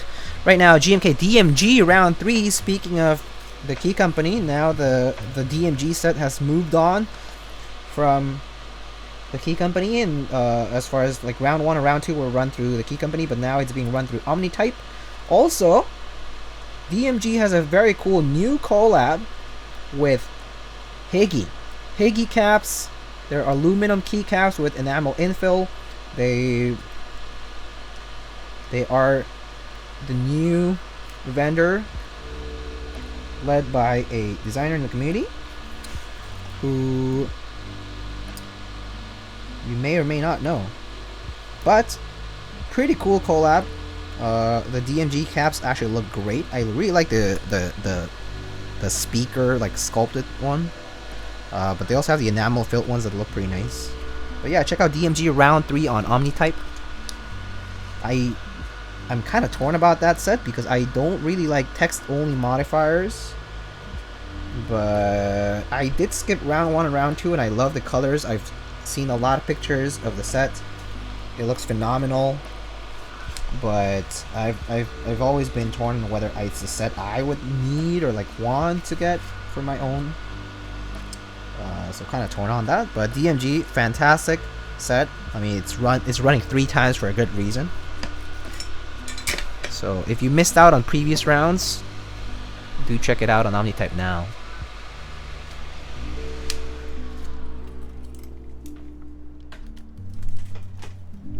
Alright, let's see. Let's read up.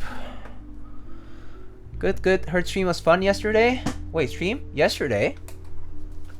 Wait, I didn't stream yesterday, did I? I didn't stream yesterday. I streamed 2 days ago, I think? Wait, when did I stream? Oh, I streamed on Saturday, right? Yeah. Have anything heard anything about Milky Way keys? I mean, I've seen one of the Milky Way PVT sets. They look pretty interesting. They look pretty nice, actually. I personally haven't like kept one of those sets, but I remember giving away one of the Milky Way sets from L-Board, who sent one to give out. But it looked good when we checked it out on stream back then. It was in my subathon, I think part 2. Yeah. Figured I might ask, since you might know, do you think another round of Unicorn will happen from now till 2022? Not from now till 2022. I think if you see a new round for Unicorn, probably during 2022. Like mid or late, probably, at this rate. There's a lot of other projects that Elaine or Singa wants to run, so I doubt that Unicorn will happen anytime soon. Yeah. Alrighty. Let's test out this PCB first, and then we'll go ahead and do the LED as well.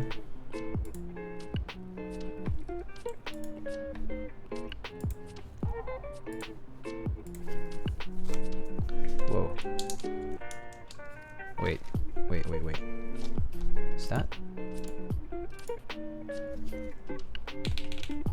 Why is it 9 like shorted? 0, 9. That's 9 here. Something bridging? Hold on. Let me check. Yeah, it's like, hold on. Let's check our microcontroller here. Something splatter on it.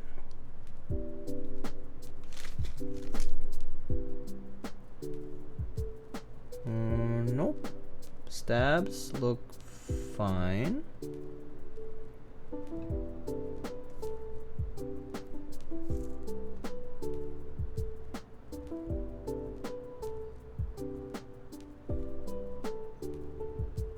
Okay, let's try again.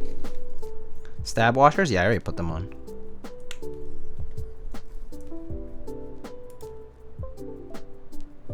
Okay, let's see. Oops. Wait. Let me try this cable over here.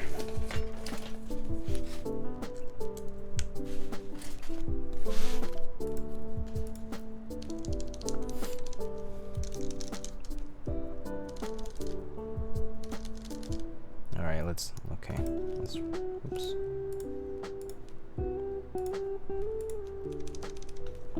Let's see. Yeah, it stays pressed for some reason. Maybe I'll desolder it and see how it goes. Is it the 8 or is it the 9? Hold on. Let me just double check that.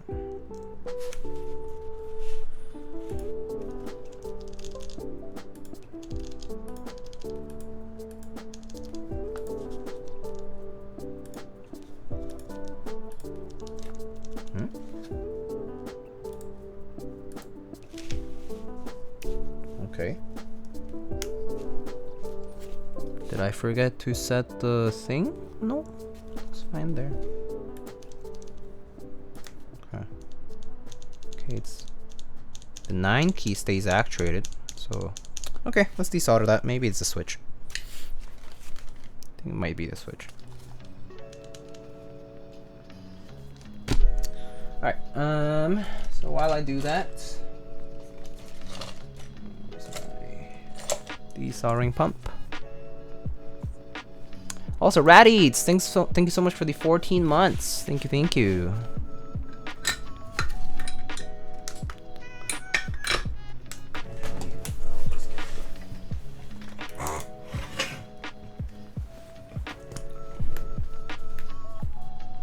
It was 8 a minute ago. I'll just desolder both and go from there.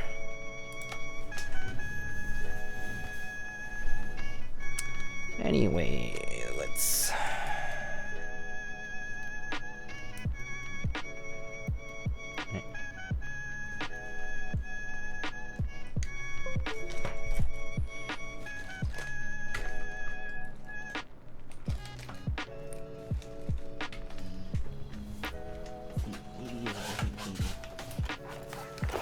I have a lot of cables here, so...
fine. All good, all good.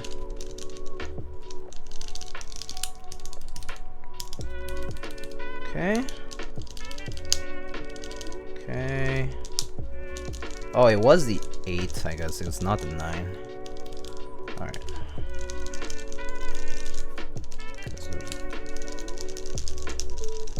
Okay.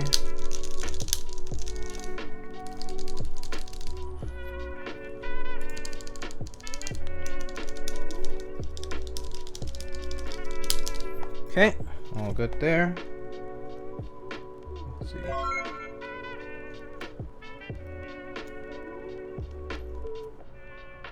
That looks fine. Okay, might have been the switch actually. Maybe the switch is not closed properly. I'll just replace both of them, because why not? I have a few extra switches.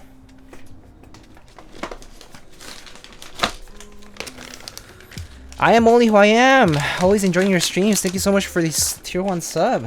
Thank you. How are you doing? And I'm glad you are enjoying the streams. Alright.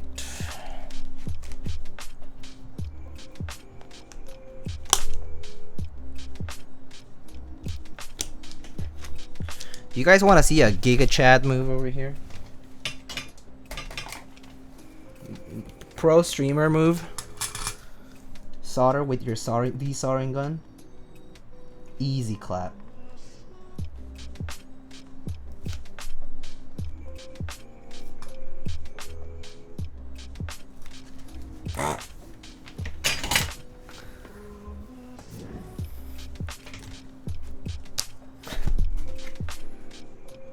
Because I turned off my soldering iron already. So, yeah. Alright, let's see. Key tester, go to matrix, and let's see, we had 8, 9.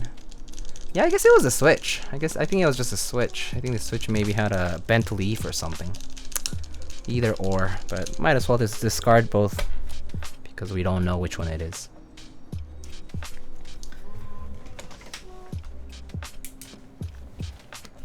Now that's a flex. I mean, the tip of the iron is hot, so it works. It still melts the solder. It still heats up to like 350 degrees Celsius ish. So it works. It works as it should. For soldering as well.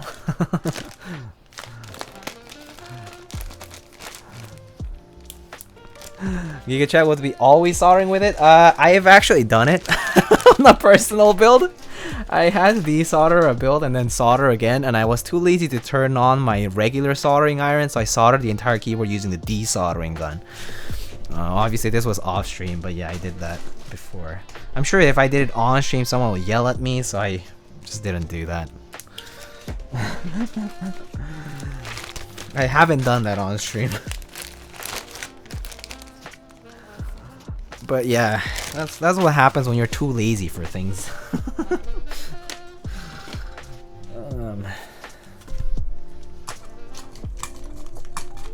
I mean, as long as I'm maintaining my tools properly, I think it's okay. Like, I'm not mistreating my tools. I'm just using them because they provide the same functionality, right? I'm not mistreating my tools. I'll like clean up the tip for the desoldering gun. Like, they have the little Hako tip cleaning thingy that works really nicely, and then I clean the inside, the canister for all that stuff, and then use the hardwire thing, this thing, to clean the desoldering gun, like the tube for that. So yeah. Please do a future use of the desoldering gun for soldering. Maybe I'll do it on my future subathon. I'll send you one of my boards. If you don't solder with the desoldering gun, I'll be very upset. I'll do it with an incentive. How about that? I'll do it with an incentive.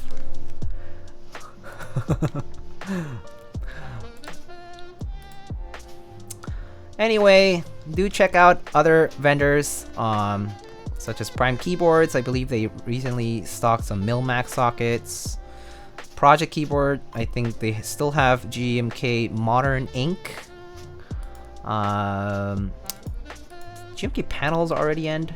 I think it did. Has it not? No, GMK panels is still up. GMK panels on novel keys is going to be up until the 1st of October, so do check that out. And then Salvin right now has several collabs for classic Arabic as a fledgling. Well, actually, wait, are those old collabs? No, I guess they're current. And he also has a few Wilbitech graphite PCBs, Turok V2 stabs, reds and navies, and of course apparel, socks, hoodies, shirts, a few desk pads, and some other switches. And then Space Cables right now has DCS Incognito, a few desk pads, and then cables for collabs. And then they will soon be running new sets once October hits. But yeah. But Diego, think of the title for the YouTube video. I built an Iron 165 FE with what? With what? But I don't even create YouTube content, so it's kind of like I don't do the clickbaity things because I don't do YouTube in general. I'm not a YouTuber.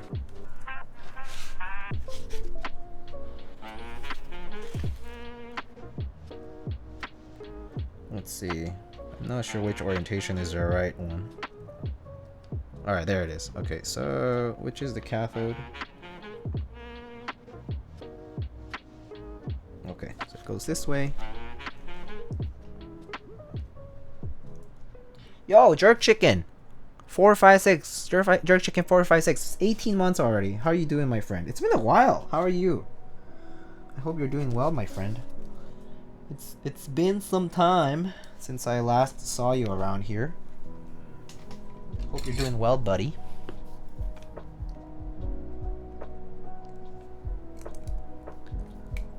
Who is the guy I sub to on YouTube then? Not the Giga Chad that Lightning Keyboards is. Just kidding. I mean, if you want to unsub, go ahead. Feel free. I won't complain. It is what it is. Such is life. 7 billion people out there. There may be 100,000 who hate you. Such is life.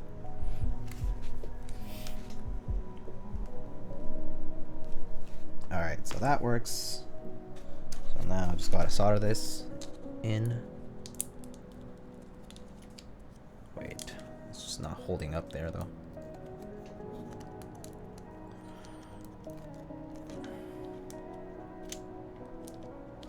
Just like the damn it. Just like the Equinox XL guy, okay? He really hated it, so he probably unsubbed. He probably unsubbed.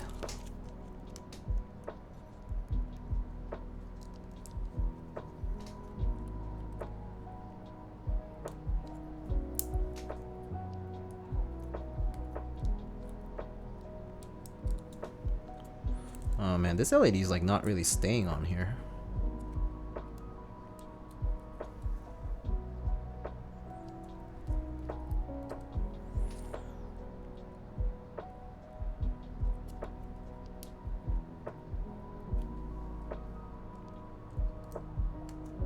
Hold up.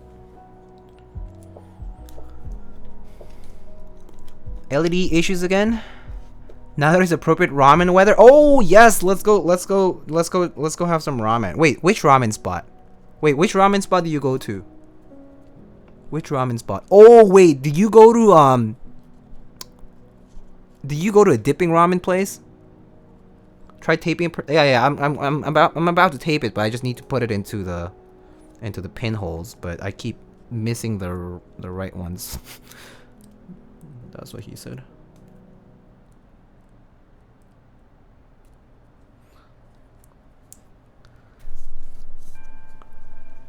Ramen or ramyeon? Speaking of ramen, how's Ichiran in New York? It's okay. It's good.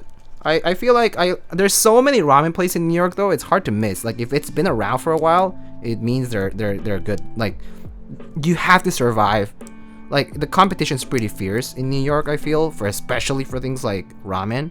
that if you've been around and you're still around, like you clearly have, like your customers do like you, you know. So yeah, okay, there we go. It's hard to miss though. Tabetomo is good for tsukemen. I mean, isn't Tabetomo isn't that like the only place that has like good tsukemen anyway? Do you like wonton soup? Yes, I guess.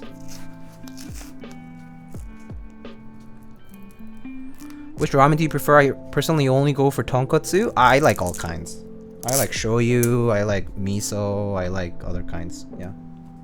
I like all kinds of ramen for sure. I'm not too selective when it comes to that. I like to try everything.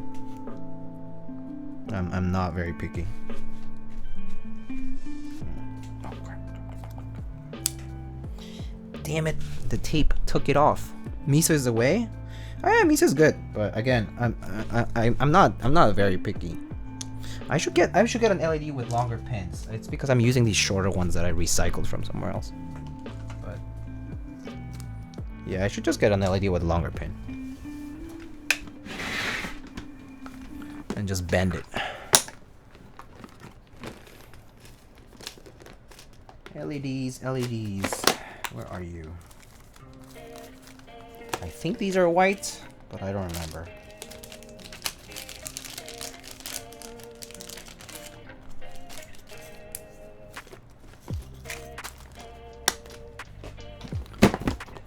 I hate wontons because I wontons. Nice.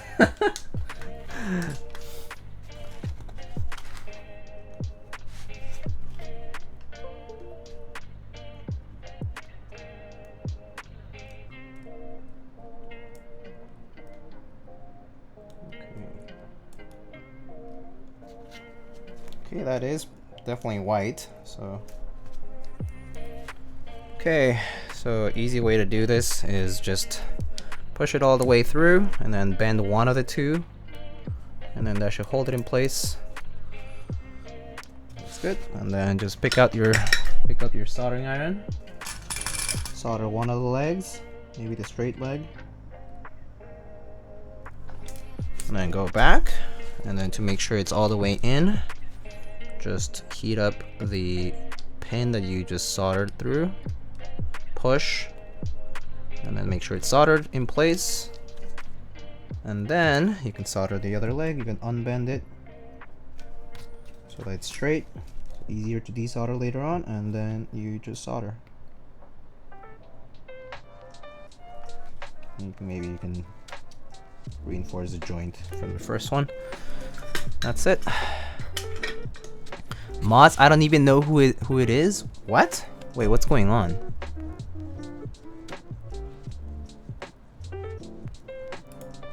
Adam, chick, don't be obnoxious, please.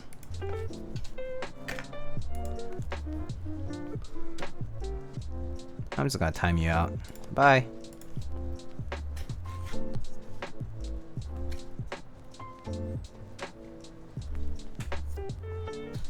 Come back in 10 minutes after you've reconsidered your priorities. I didn't even notice that, man. I didn't either until I saw that someone was having some issues. I'm also a little bit too preoccupied doing this that I'm definitely not focusing on the chat. Where the hell are my flush cutters? Here they are.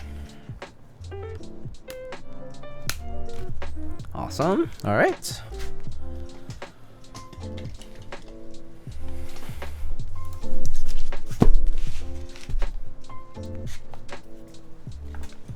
Alrighty.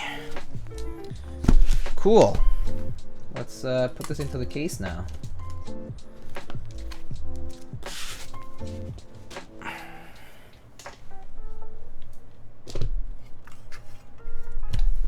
Yeah, I haven't read what's going on, but yes, for so for tonkotsu ramen is great, but I do like shoyu or like miso and like other kinds. Just in general, like I'm pretty open to different kinds of ramen. So I personally don't really I'm not too picky when it comes to food.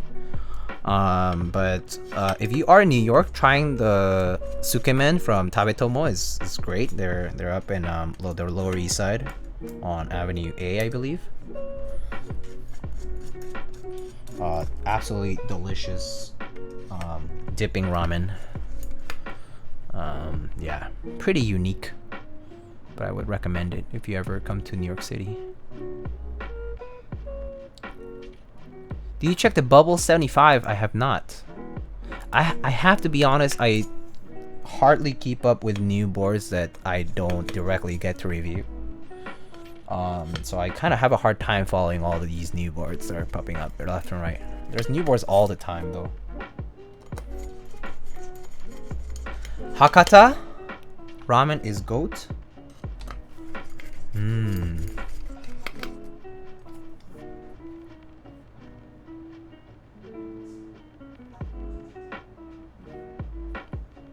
What do you think of bakenekos? Oh, they're great. Bakenekos are fantastic as far as like a cheap 60% case with that like O-ring thing is like available. Like availability wise, I think it's nice. It's not hard to make in the first place. I think it's open sourced now, and with permission and all that. And I think they're great. I mean, I think they're pretty well priced. I mean, like they have fair pricing, like especially like on CannonKeys, the kits come with like a carrying case and all that good stuff, like a stabs as well. But yeah, pretty nice. 60%. I actually have a bakeneko at work, so I have to. Maybe I'm a little biased there, but I enjoy it. I enjoy using it, so I could say it's good.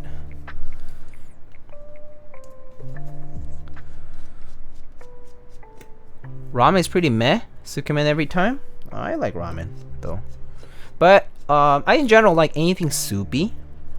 So yeah, I'm the kind of person who is really into stews, soups, noodles, just in general. I mean, I like just stir fry as well. Hot pot, hot pot. I love hot pot. I know some people who don't like hot pot, but I personally love it. Yeah. I like soupy stuff, but I prefer sukemen or abura soba over ramen at this point. I see. What about Wikipedia, Visa Incorporated is an American multinational Alexa? financial services. Shut up. According to Wikipedia, No, Alexa. Visa Incorporated. Stop. Stop. According to Wikipedia, Visa Incorporated is an American multinational financial service.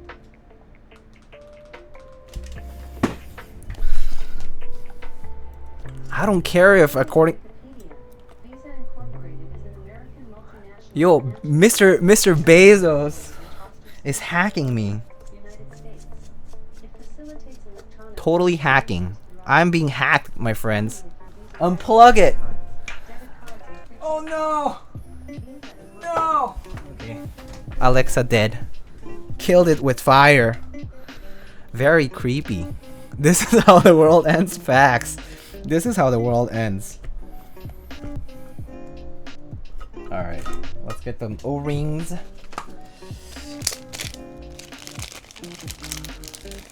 This is why Google is better? Yeah, I know. I should probably get Google Home or whatever. I got the reason I have I guess I have a Echo Dot. Oh, I got an Echo Dot for free. That's why I have it. But yeah, I should probably get like a Google Home.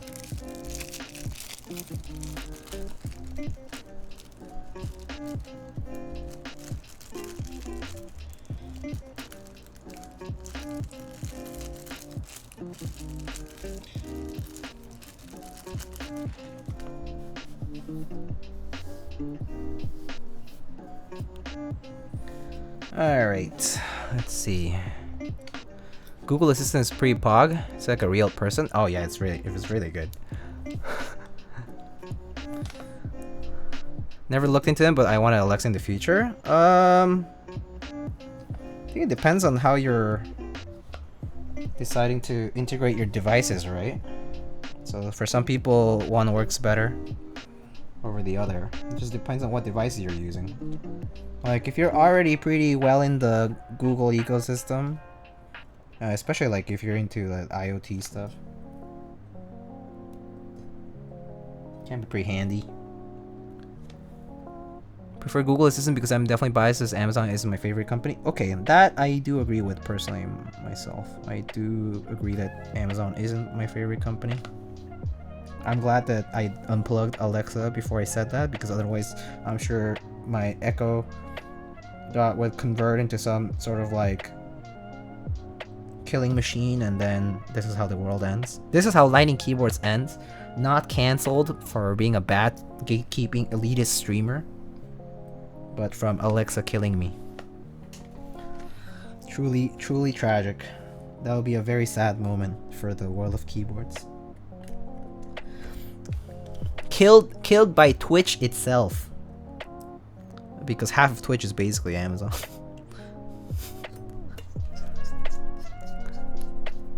Bezos is listening. Jeff on your ass. All hail Jeff. Rip Victory auction for your collection. True. Sorry guys, you're missing out on the. Oh wait. I don't have an O-ring on this one.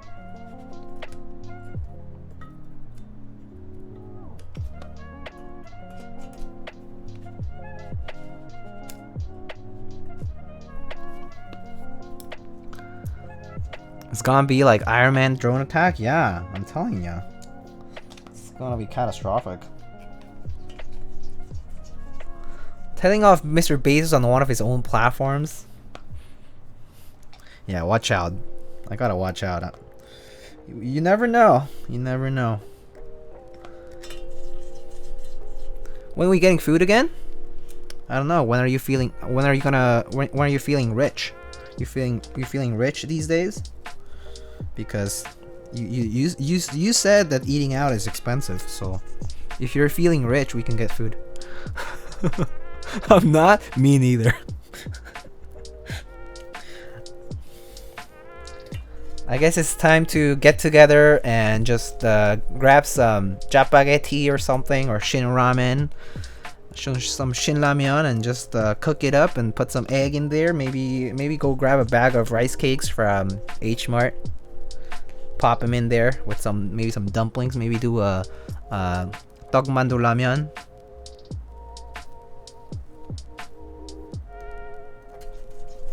Isn't Eric the one spending hella money on K-pop Zoom meetings? True. You're being called out, my friend. Ramen and chill? Yeah. Honestly, Shin ramen with all that good stuff. So good. Like actually though. So delicious.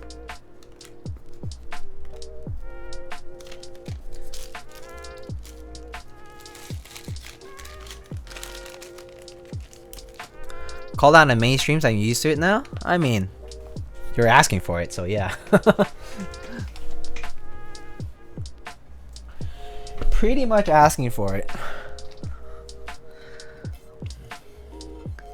Didn't believe people did that till I saw a YouTube video of people doing those Zoom calls. I mean, I imagine everyone, there's something of everything out there, even there's things that you cannot even imagine right now.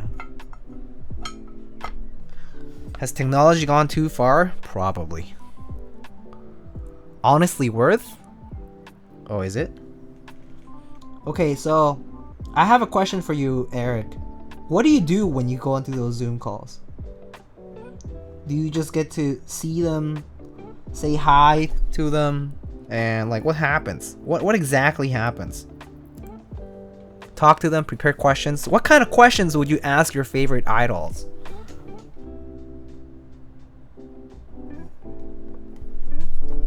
Like, you're not gonna ask what's your favorite color, right? You're gonna ask something more substantial than that.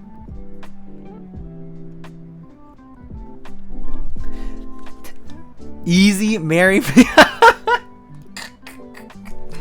So you're going to be the generic fan who says that. I'm disappointed, Eric. I thought you were better than that.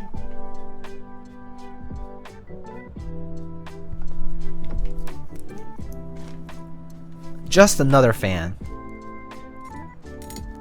Eric, just another fan. Wong 91. Tragic. That was just for my favorite member? Oh, okay. Wait, hold on. That was just for my favorite member? So you mean you did this already? I see. It has happened. Yes, sir. Oh, look at this. Embracing it. That's for a disbanded group. Rip.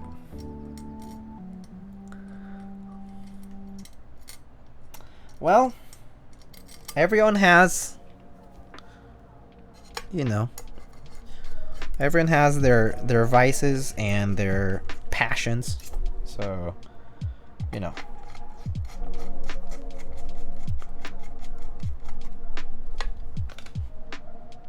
For anyone curious, InVU.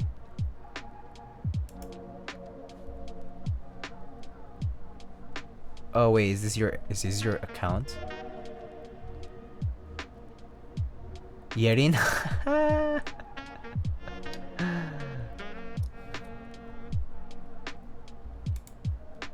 Cute. Cute, cute.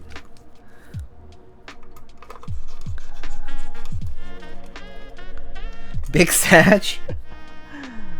It is what it is, my friend. Such is life. Just finished spring swapping my Hyperglide Blast with some TX longs. 62 gram. Now it's time to wait for the Bakunik, which is coming on Friday. Oh, nice.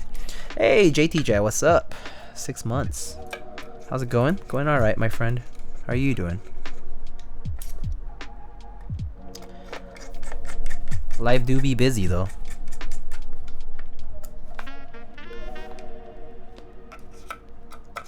Putting a PC plate on the Bakunik. Oh, nice. Oh, PC should be nice. I think I still have FR4 on mine. Wait, was it FR4? Yeah, I think it was FR4 for mine. That one at work. Sounds pretty nice though. I think I have some did I put NK silks or alpacas in it? I forgot. But pretty nice on FR4. Yeah, I believe it's NK silks on FR4. Oh, yo, these U4T, the color of the stems looks so good with the green, actually. I really like this color combo. We like Boba. Alright, so what key set are we putting on today, actually? It's green. Getting some beige. White on black is good, I think. Of course. I think I have olive. Hebrew green. Hebrew green is a good one. Actually don't know if I have Hebrew green on the keyboard right now. Okay, I have to check. Green Hebrew. Oh wait, but hold up. Let me check green Hebrew though, because I'm not sure if I have the compatibility for 1800, so I need to double check that actually. Because 1800, pretty sure it requires a bunch of different things from CRP. So probably need to check.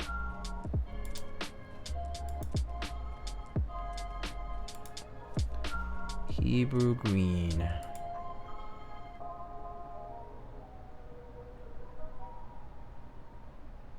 Wait, where the heck is it? Oh, here it is. Hebrew green. R1.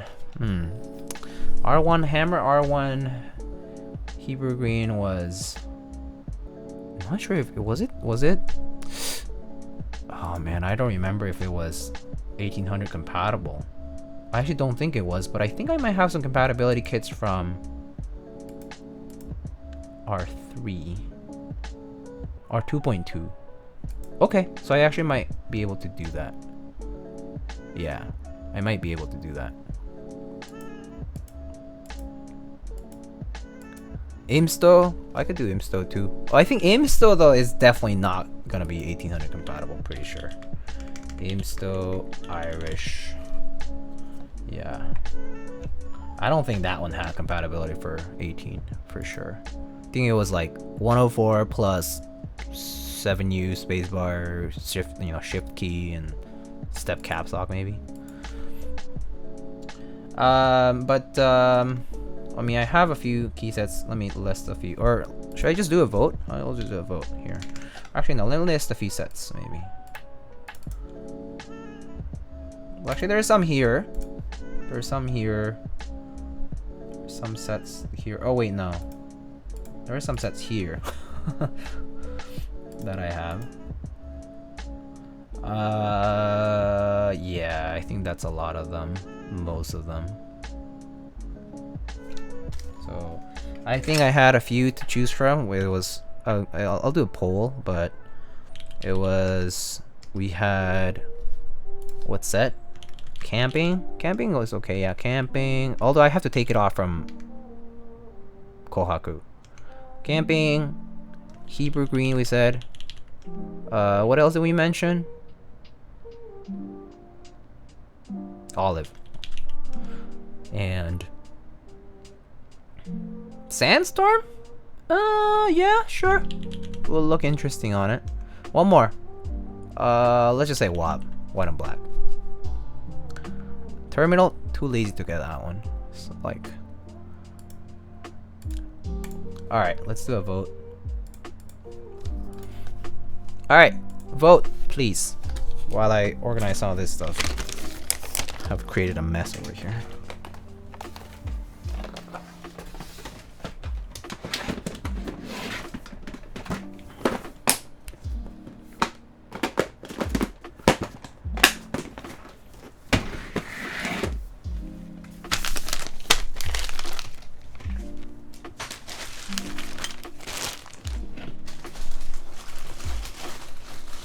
Oh wow, Sandstorm getting a few votes. That's kind of surprising. Didn't expect it actually. Oh yeah. Okay.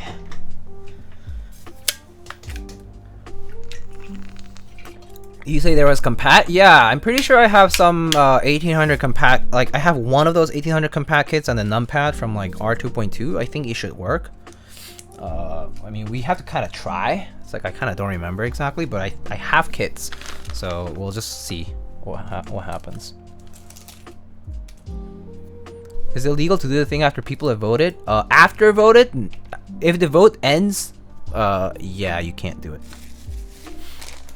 Oh, actually, let's just let. I would suggest just let the vote happen, but it's up to you.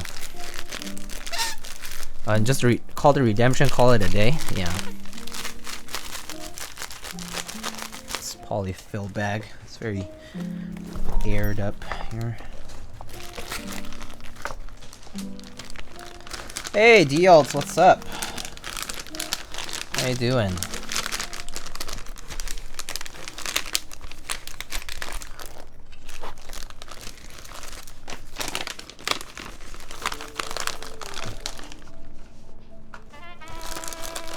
Do you use any polyfill? I did not. I was asked not to see how it sounds without it.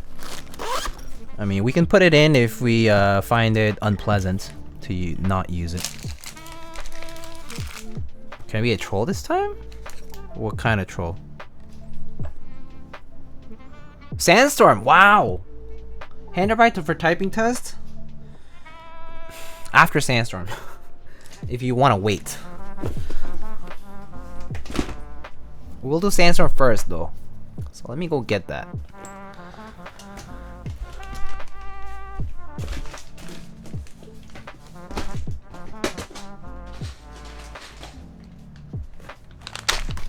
Sandstorm had 1800 compatibility, right?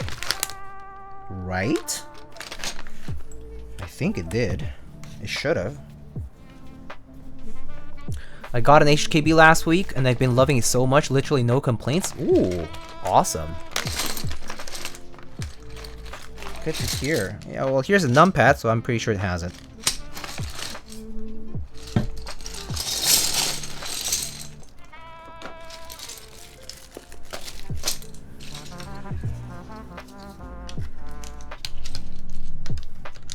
Oh wait, no, it's 625.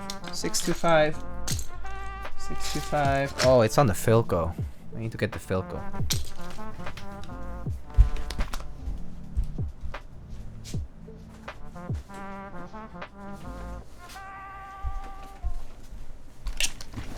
It's on the Philco. If I want to try 1800 layout, should I just get a toper? You could get a FC980C Avo. The FC980C is a Leopold board, which is toper and 1800 layout. So you could try that if you like, if you wanted. It's up to you, I guess. Coaster stab's a little bit of a pain, but it is what it is. Alright, so there's that. I think I do have an extra shift. I think I might need some of these though.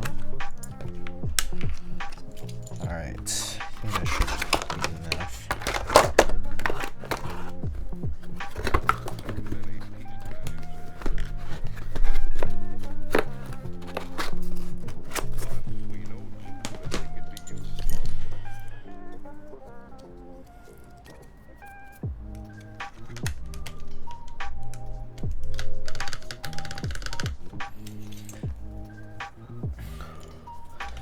FC980C is nice. I like how they did the bottom row on it.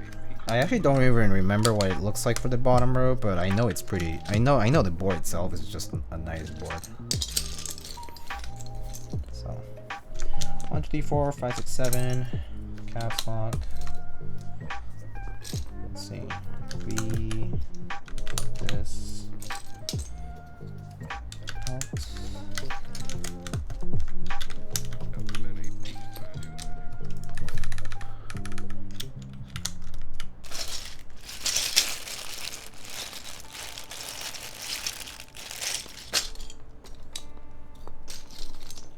Let's use the enter key, accent.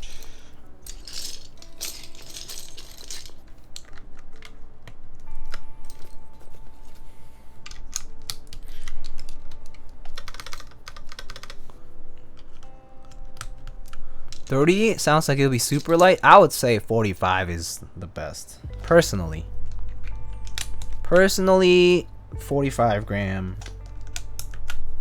Topra is most comfortable for me. After like having tried 55 and BKE and other stuff, I just prefer 45 gram. It's like not too heavy, not too light kind of thing. But I know that people, if you're like really into very like heavily tactile switches, I think 55 is probably more your thing, or BKE domes like the Redux, or like the like the BKE Redux or whatever. But yeah, it just depends, I think, on your tastes there.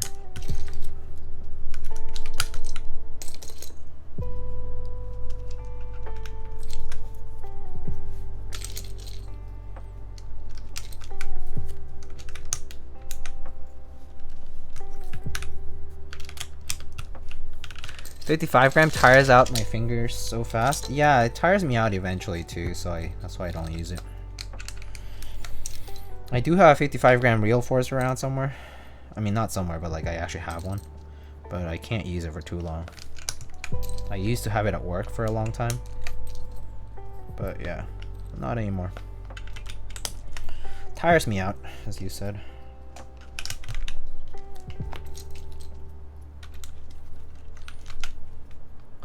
30 grams mushy. I actually don't mind variable domes. For those who have tried variable domes, I actually don't think it's bad. I think variable domes is kind of neat. It's not amazing, but it's also not bad. Actually feels kind of feels nice. Like it's not like, it's kind of intuitively made.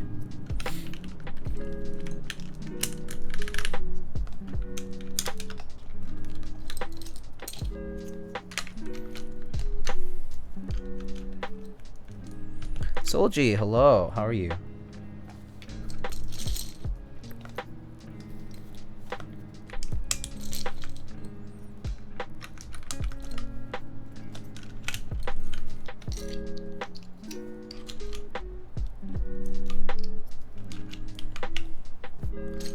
Don't sleep on Rekt1800? Yeah, it's pretty nice, right?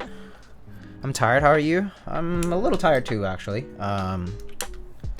But I would say I'm not like burnt out. I'm kind of more like just been having busy days lately, so just tired from that, I guess. Not much beyond that. Yeah.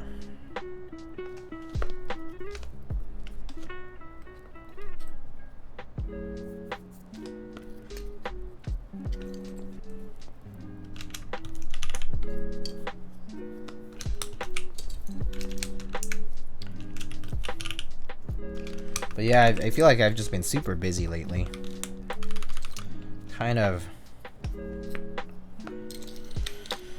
just always running around doing something. So, yeah. Eventually it gets tiring.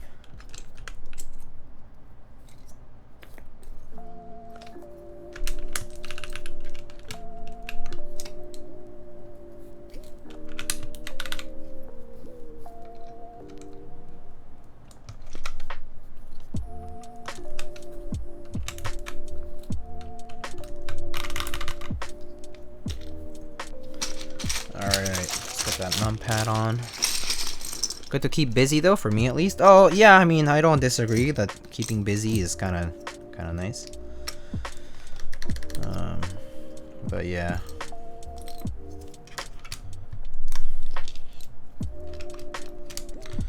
Just have to always, I guess you just have to take care of yourself, you know what I mean?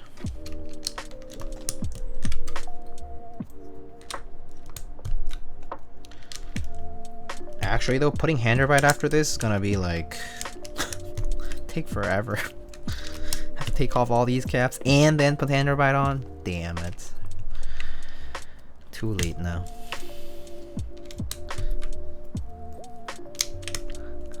Let's get Jeju Noodle Bar one day though. I know it's not cheap. I've been wanting to try that place for a while now. Yeah, dude, let's do it. That would be fun. I know I've been there and loved it. I definitely think it's better to go in a bigger party though. Just out of, you know, having a more variety for things to order. But that aside, like, yeah, it's a fantastic place.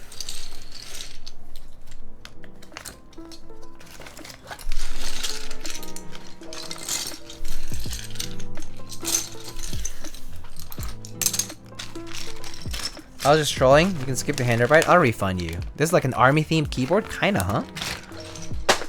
Kinda. Alright, let's put some artisans on here. Ooh, I'm actually feeling this cap over here. Actually feeling this guy over here.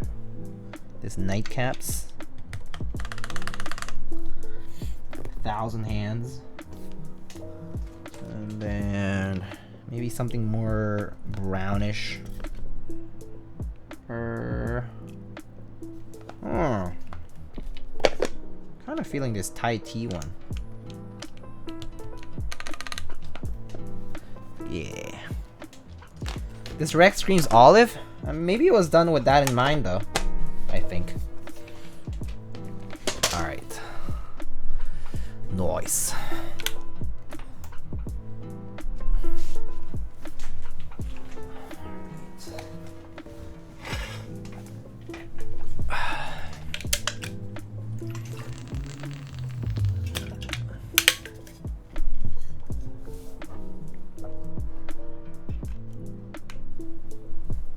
It's a cool color combo, right? Sandstorm on green. Sure looks kind of clean. It's kind of we have the Zelda mat here. It's like the Gerudo Valley theme or something, without the red, I guess. It's like sand, green. It's like Link in the Gerudo Desert. Okay, I'm just being a nerd. Sorry. All right, let's see.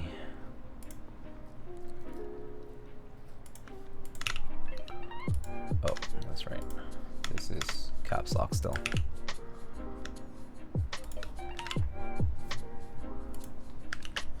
Alright, let's do monkey type.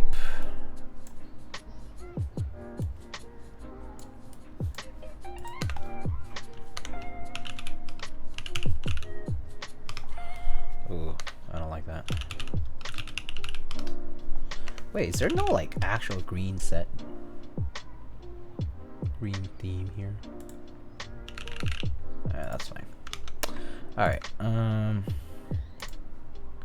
don't like sand. It's all coarse, rough, and irritating. Gets everywhere. That is true. I mean, I can't say I love sand either, right? But yeah, no, it is annoying for sure.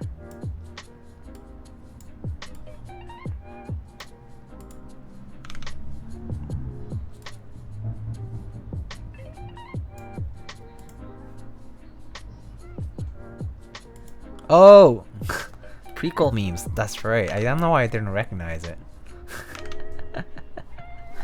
Truth.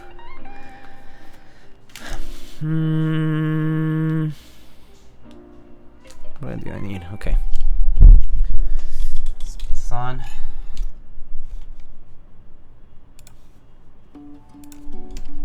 Diego not a Star Wars fan? I actually...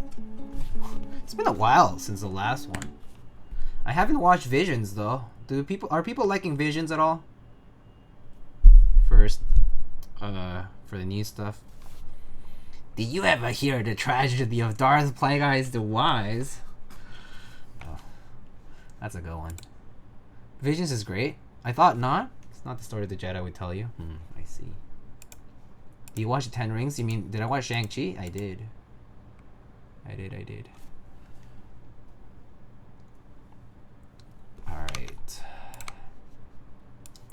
Alright, here we have it, ladies and gentlemen. Here we have a Rekt1800 with Boba U4Ts on FR4.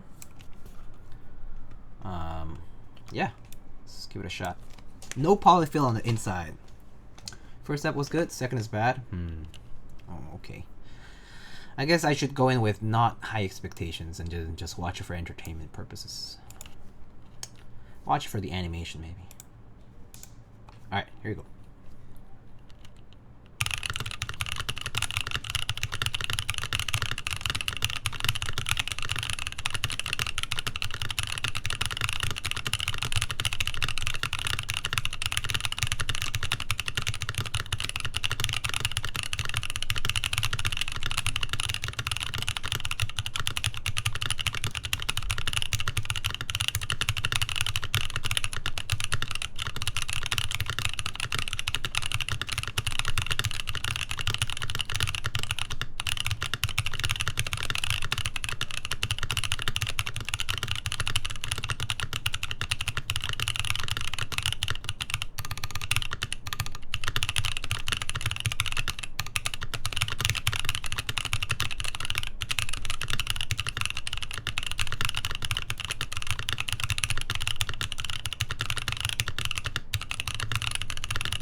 A little hollow for sure.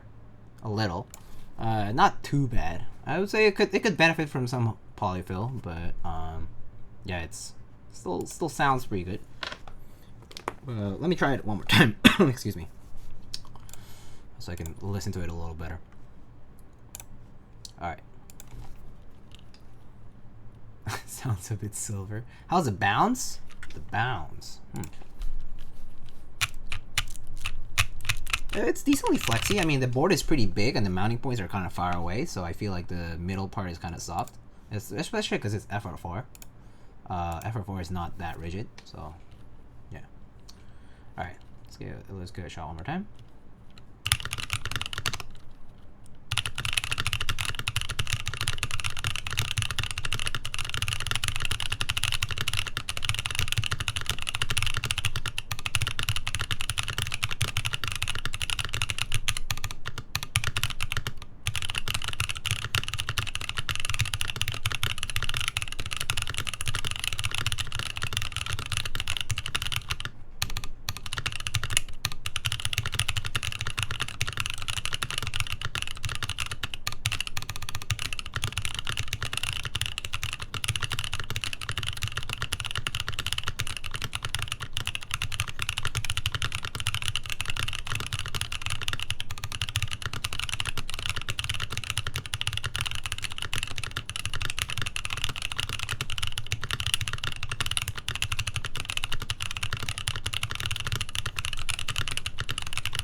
So I think it sounds pretty good. I could add some polyfill on the inside if you wanted to really get rid of the hollowness. I do think if it's like something that bothers you, it's totally fine to put some in. I could consider it. I would consider it a little bit. But I also kind of like how it sounds too. Just in general, like I feel like the spacebar sounds really nice when I'm typing. The backspace does sound a little hollow, and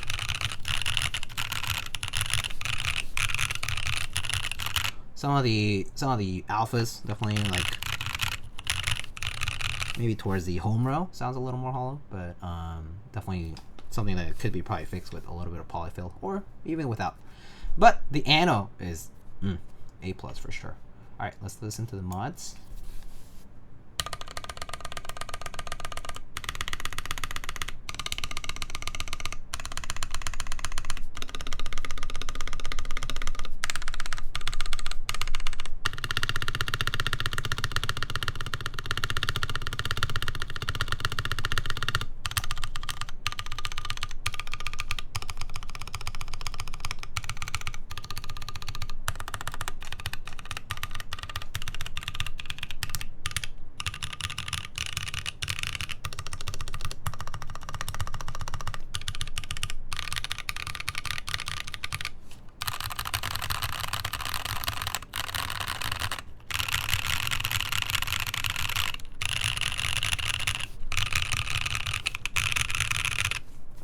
I'd add polyfill. We can try adding some in. Want to try it? Should we try it? We can try adding some in. But yeah, this ano though, look at this. Gorgeous. It looks so good. Like, honestly, not gonna lie, definitely one of my favorite green anodes I've seen. I wish there were a lot more keywords just this color, just exactly this color. It looks so good. It looks really nice. But yeah, no, it looks really clean. No visible mismatch or anything like that. But yeah, pretty sick, I have to say. This green color for this ano. Definitely recommend. Alright, so let's open it up and put some polyfill in there maybe. Wait, that's not the right screwdriver.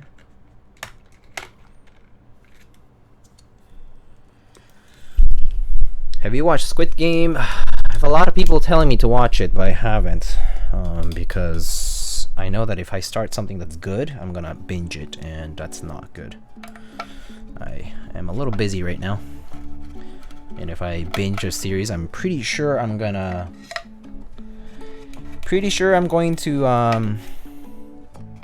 end up like staying up and stuff. It's only 9 episodes though. Still, there's only so much free time to a day, you know what I mean? I'm the kind who, once I start something that's really good and I start binging it, I will stay like till 4, 5, 6 a.m. just to finish it. Yeah. So I would rather not. Only a 9-hour commitment. Just watch it at work. I can't do that because I have to be moving around.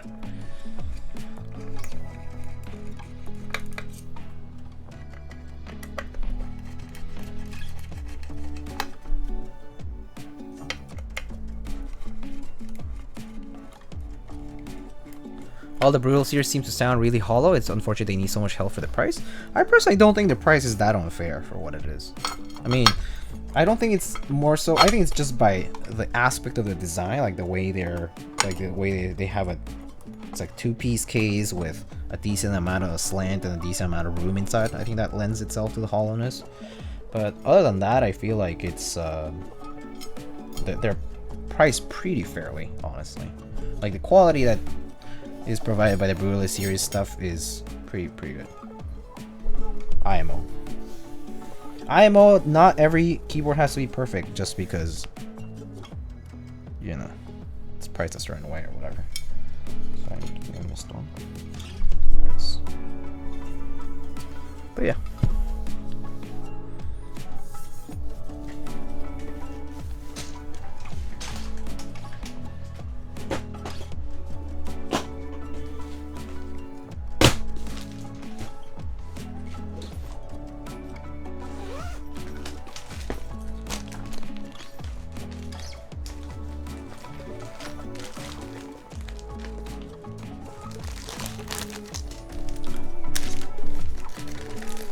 I feel like U4Ts are a hollow sounding switch. I do agree with that. I do think that U4Ts tend to sound a little more hollow, for sure. Okay, I don't think we need to add all of it, but just enough. It's quite a lot here. The problem about this polyfill is that it's kind of messy.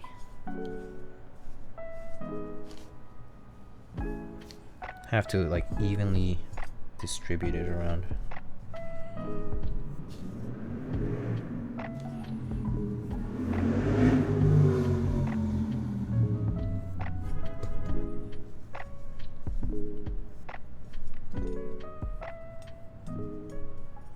It's like clouds.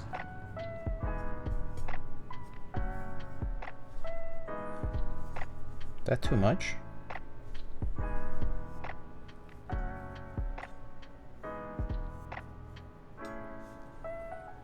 Maybe that's too much. That's the case phone for using as a hacked out, or what came with the board. It comes with the board. It comes with the board. So you have the option to use it, but you don't have to. It's optional, so it's up to you. All right, let's give this a shot, shall we?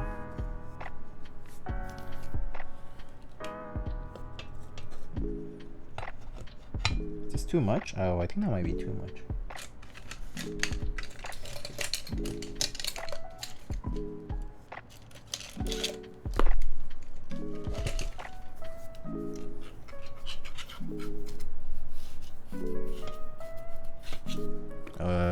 Yeah, I guess that's too much.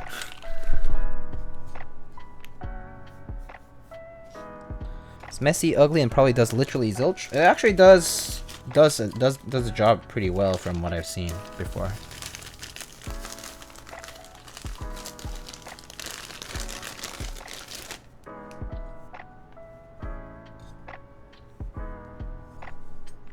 Because you're just filling up space, so it's just for the sound to diffuse. It's not much else really. It's honestly not that big of a deal. It's actually easily removable, relatively. I think it's much better than putting like a Dynamat on your case. I think Dynamat sticks and like stays there forever. It's really annoying. Or you can just use shelf liner if you want. There's a lot of other ways. Get some pour on, I don't know.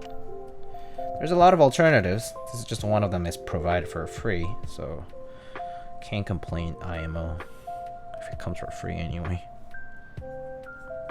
It's just an extra bit that's added onto your kit if you want it, and it doesn't cost you any extra, so if you don't want to use it, then you don't use it. That's pretty simple, right?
Here's an idea, just make your case not alu. True, you can stick to keyboards made out of plastic. There's quite a lot about them. There's quite a lot out there made out of plastic only. So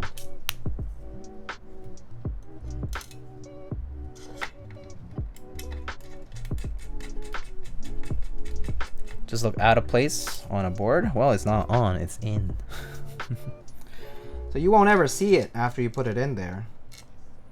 Assuming you're not disassembling your board over and over again, it doesn't even matter, does it? So personally, I feel like if it helps, good for you. I mean, good that you have it in mind. I saw that weight is directly correlated with quality for custom keyboards. Rekt1800. Yeah.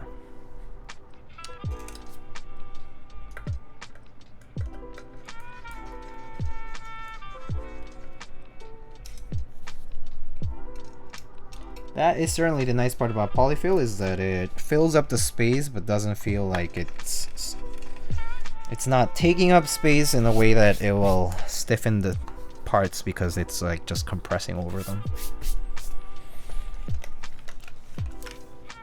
Alright, well, it looks the same, right? It looks the same. So, no complaints on my end. Let's try it out.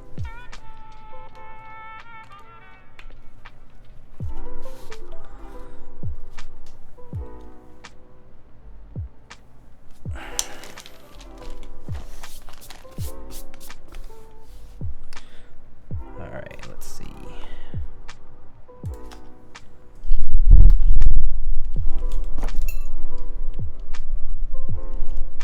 Polyfill peeking through the USB port? Huh? I don't see it. Certainly don't.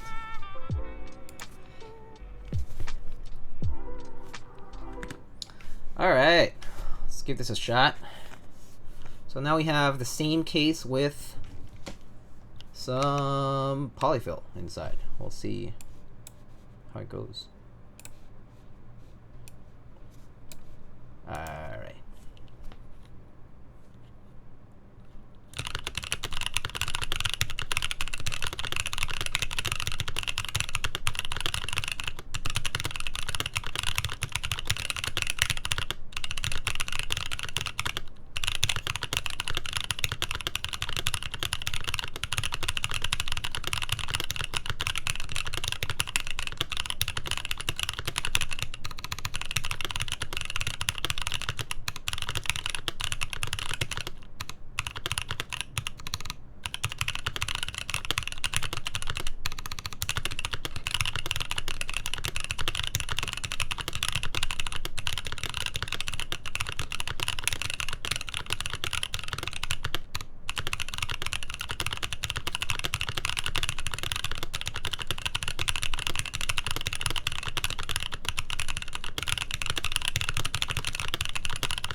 Alright.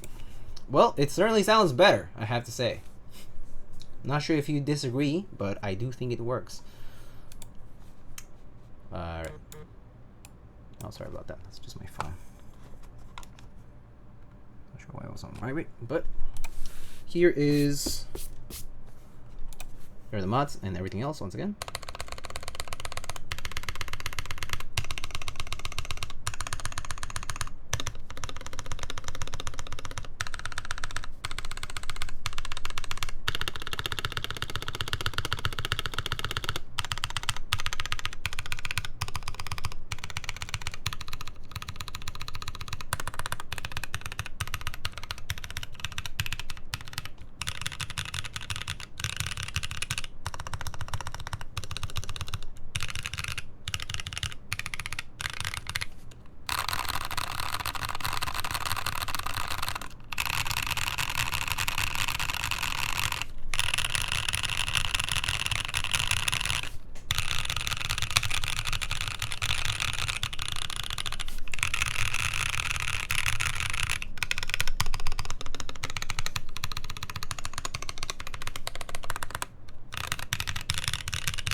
No, I actually do think this this helped quite a lot. Yeah, it definitely killed a lot of the hollowness that we saw when we were typing on it without and on the backspace. How's it flex after polyfill? I would say it's probably the same. It feels the same. Yeah, no, it's exactly the same. I mean, obviously I'm pressing pretty hard, but the feel of the board itself is exactly the same with the polyfill. But it definitely helped.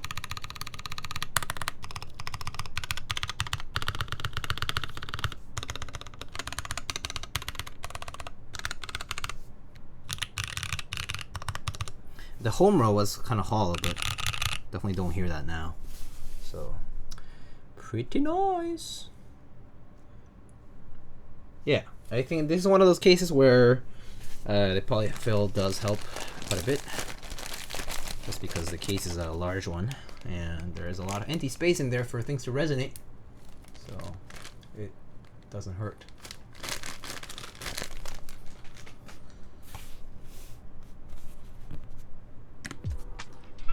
All right.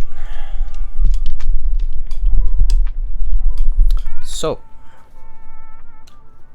we can show off the board a bit. If you have any questions, let me know in chat.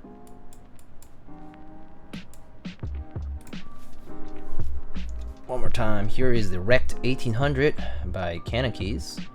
Looking pretty sweet with GMK Sandstorm. I really like it. Yeah, no, this is nice. Looks really clean. This green anno, honestly, a banger. Really, really good.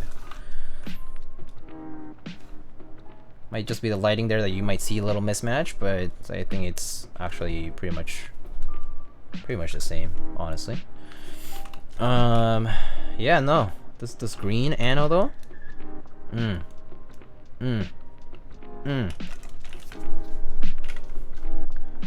Yeah.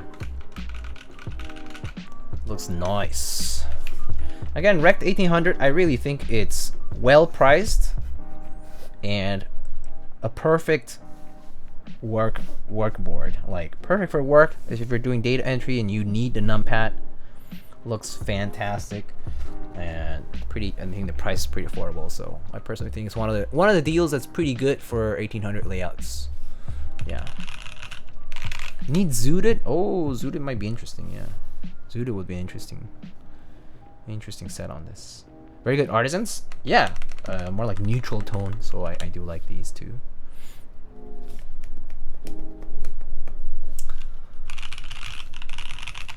Yeah, I think sounds nice with the polyfill, so I'm gonna leave it in there, I think. Would it be nice to get my dad one if he ever goes back to the office? Well, even if he works from home and he needs a keyboard, you could always make a nice gift out of it.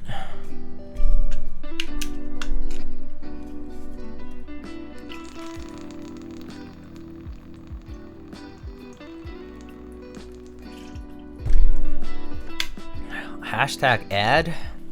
What ad? I didn't say go buy it. I said it's nice.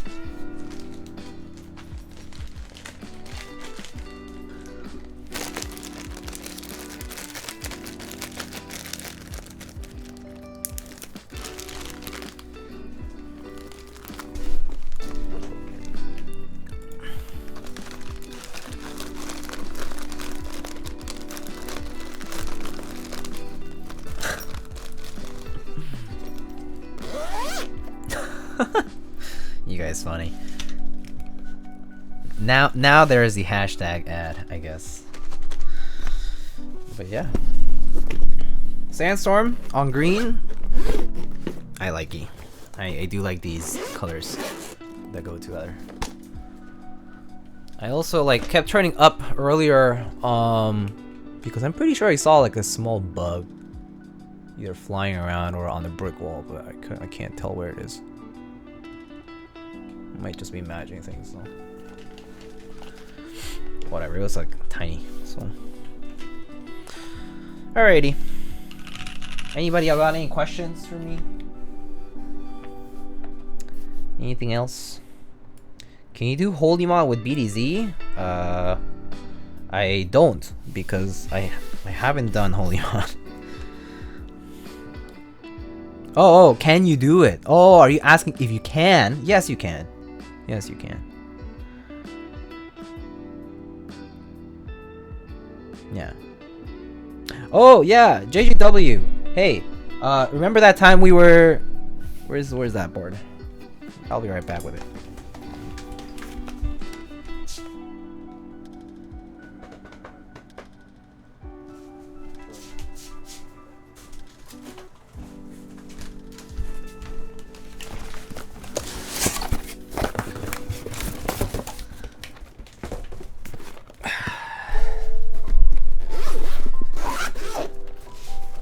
Don't remember any time we were anything? No, but remember we were struggling with this one? Remember we were struggling with this? Can you see? Ta-da! We managed to put the little eye in on both sides. Ta-da-da! I saw you got it like 10 minutes after the stream. Yeah, finally got it. But yeah. Unfortunately, the LEDs are not working and apparently need replacement. I think apparently they do get tested in the factory, but I guess they arrived DOA. So we're getting some LEDs. They're in transit, and I'm gonna get some LEDs to replace, but there are just 2 of them. So you're just nervous? No, it was actually just kind of difficult to put in, but definitely nervous though. I mean, definitely being on stream is not too helpful to that. Do you use a hammer and hammer down the board? I used this to just after it was like kind of stuck in the channel by friction. I just used this flat bottom of this. This is my switch opener. I just like press it down and it just went right in. I didn't want to use anything too kind of like too hard or anything that I would have to like a hammer like that. I would think that would be, you would easily dent the aluminum with that, so I didn't want to use anything that was remotely close to applying that much force on impact. So yeah.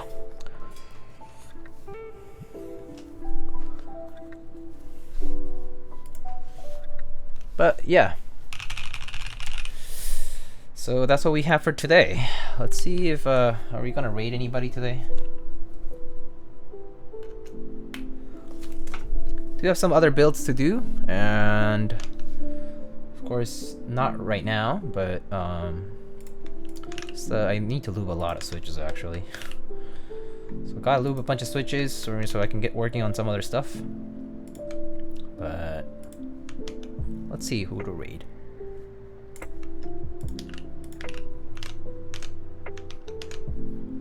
Jinte. Ooh. Katana is live. Oh yeah, Katana is live. I haven't seen him in a while. What is he up to? Building an Iron 165 SE. Ooh. Chu is also streaming. Jinte is streaming.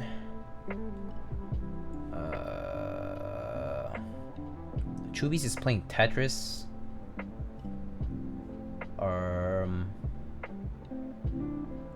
And then there's a few people I don't know who are apparently, there's a Mr. Suit build somewhere. There's some TM680 Aqua Vintage Whites. And then Portuguese keyboard streamer. And I think that's it. Alright. Let's raid.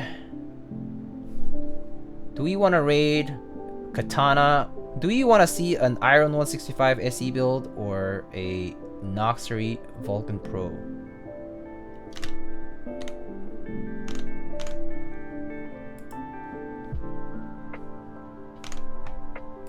Chubbies?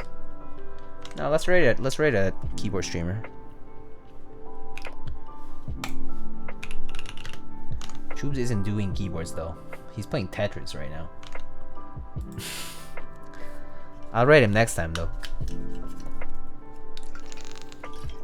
Also, it's been a while since we've seen Chewy's live actually. He hasn't streamed in a long time.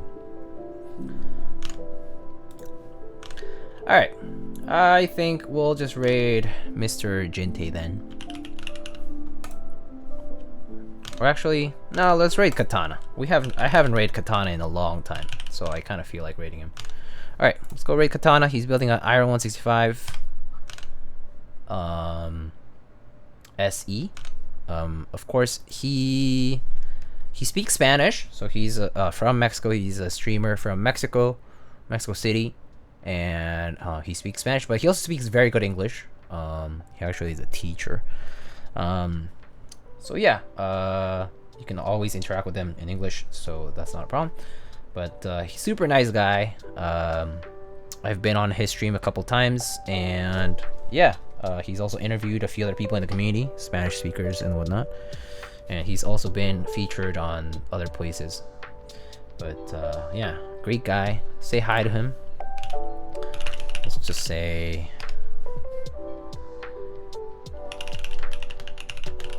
Touch my iron, Katana.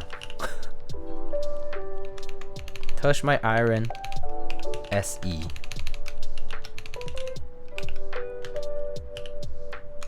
Katana. Miago Pog. Just like that. Alright. Good night, friends. I'll see you guys on the next one. I hope you have a great rest of your week. I'll catch you guys, yeah, sometime in the middle of this week. But I'll see you then. Alright? See ya!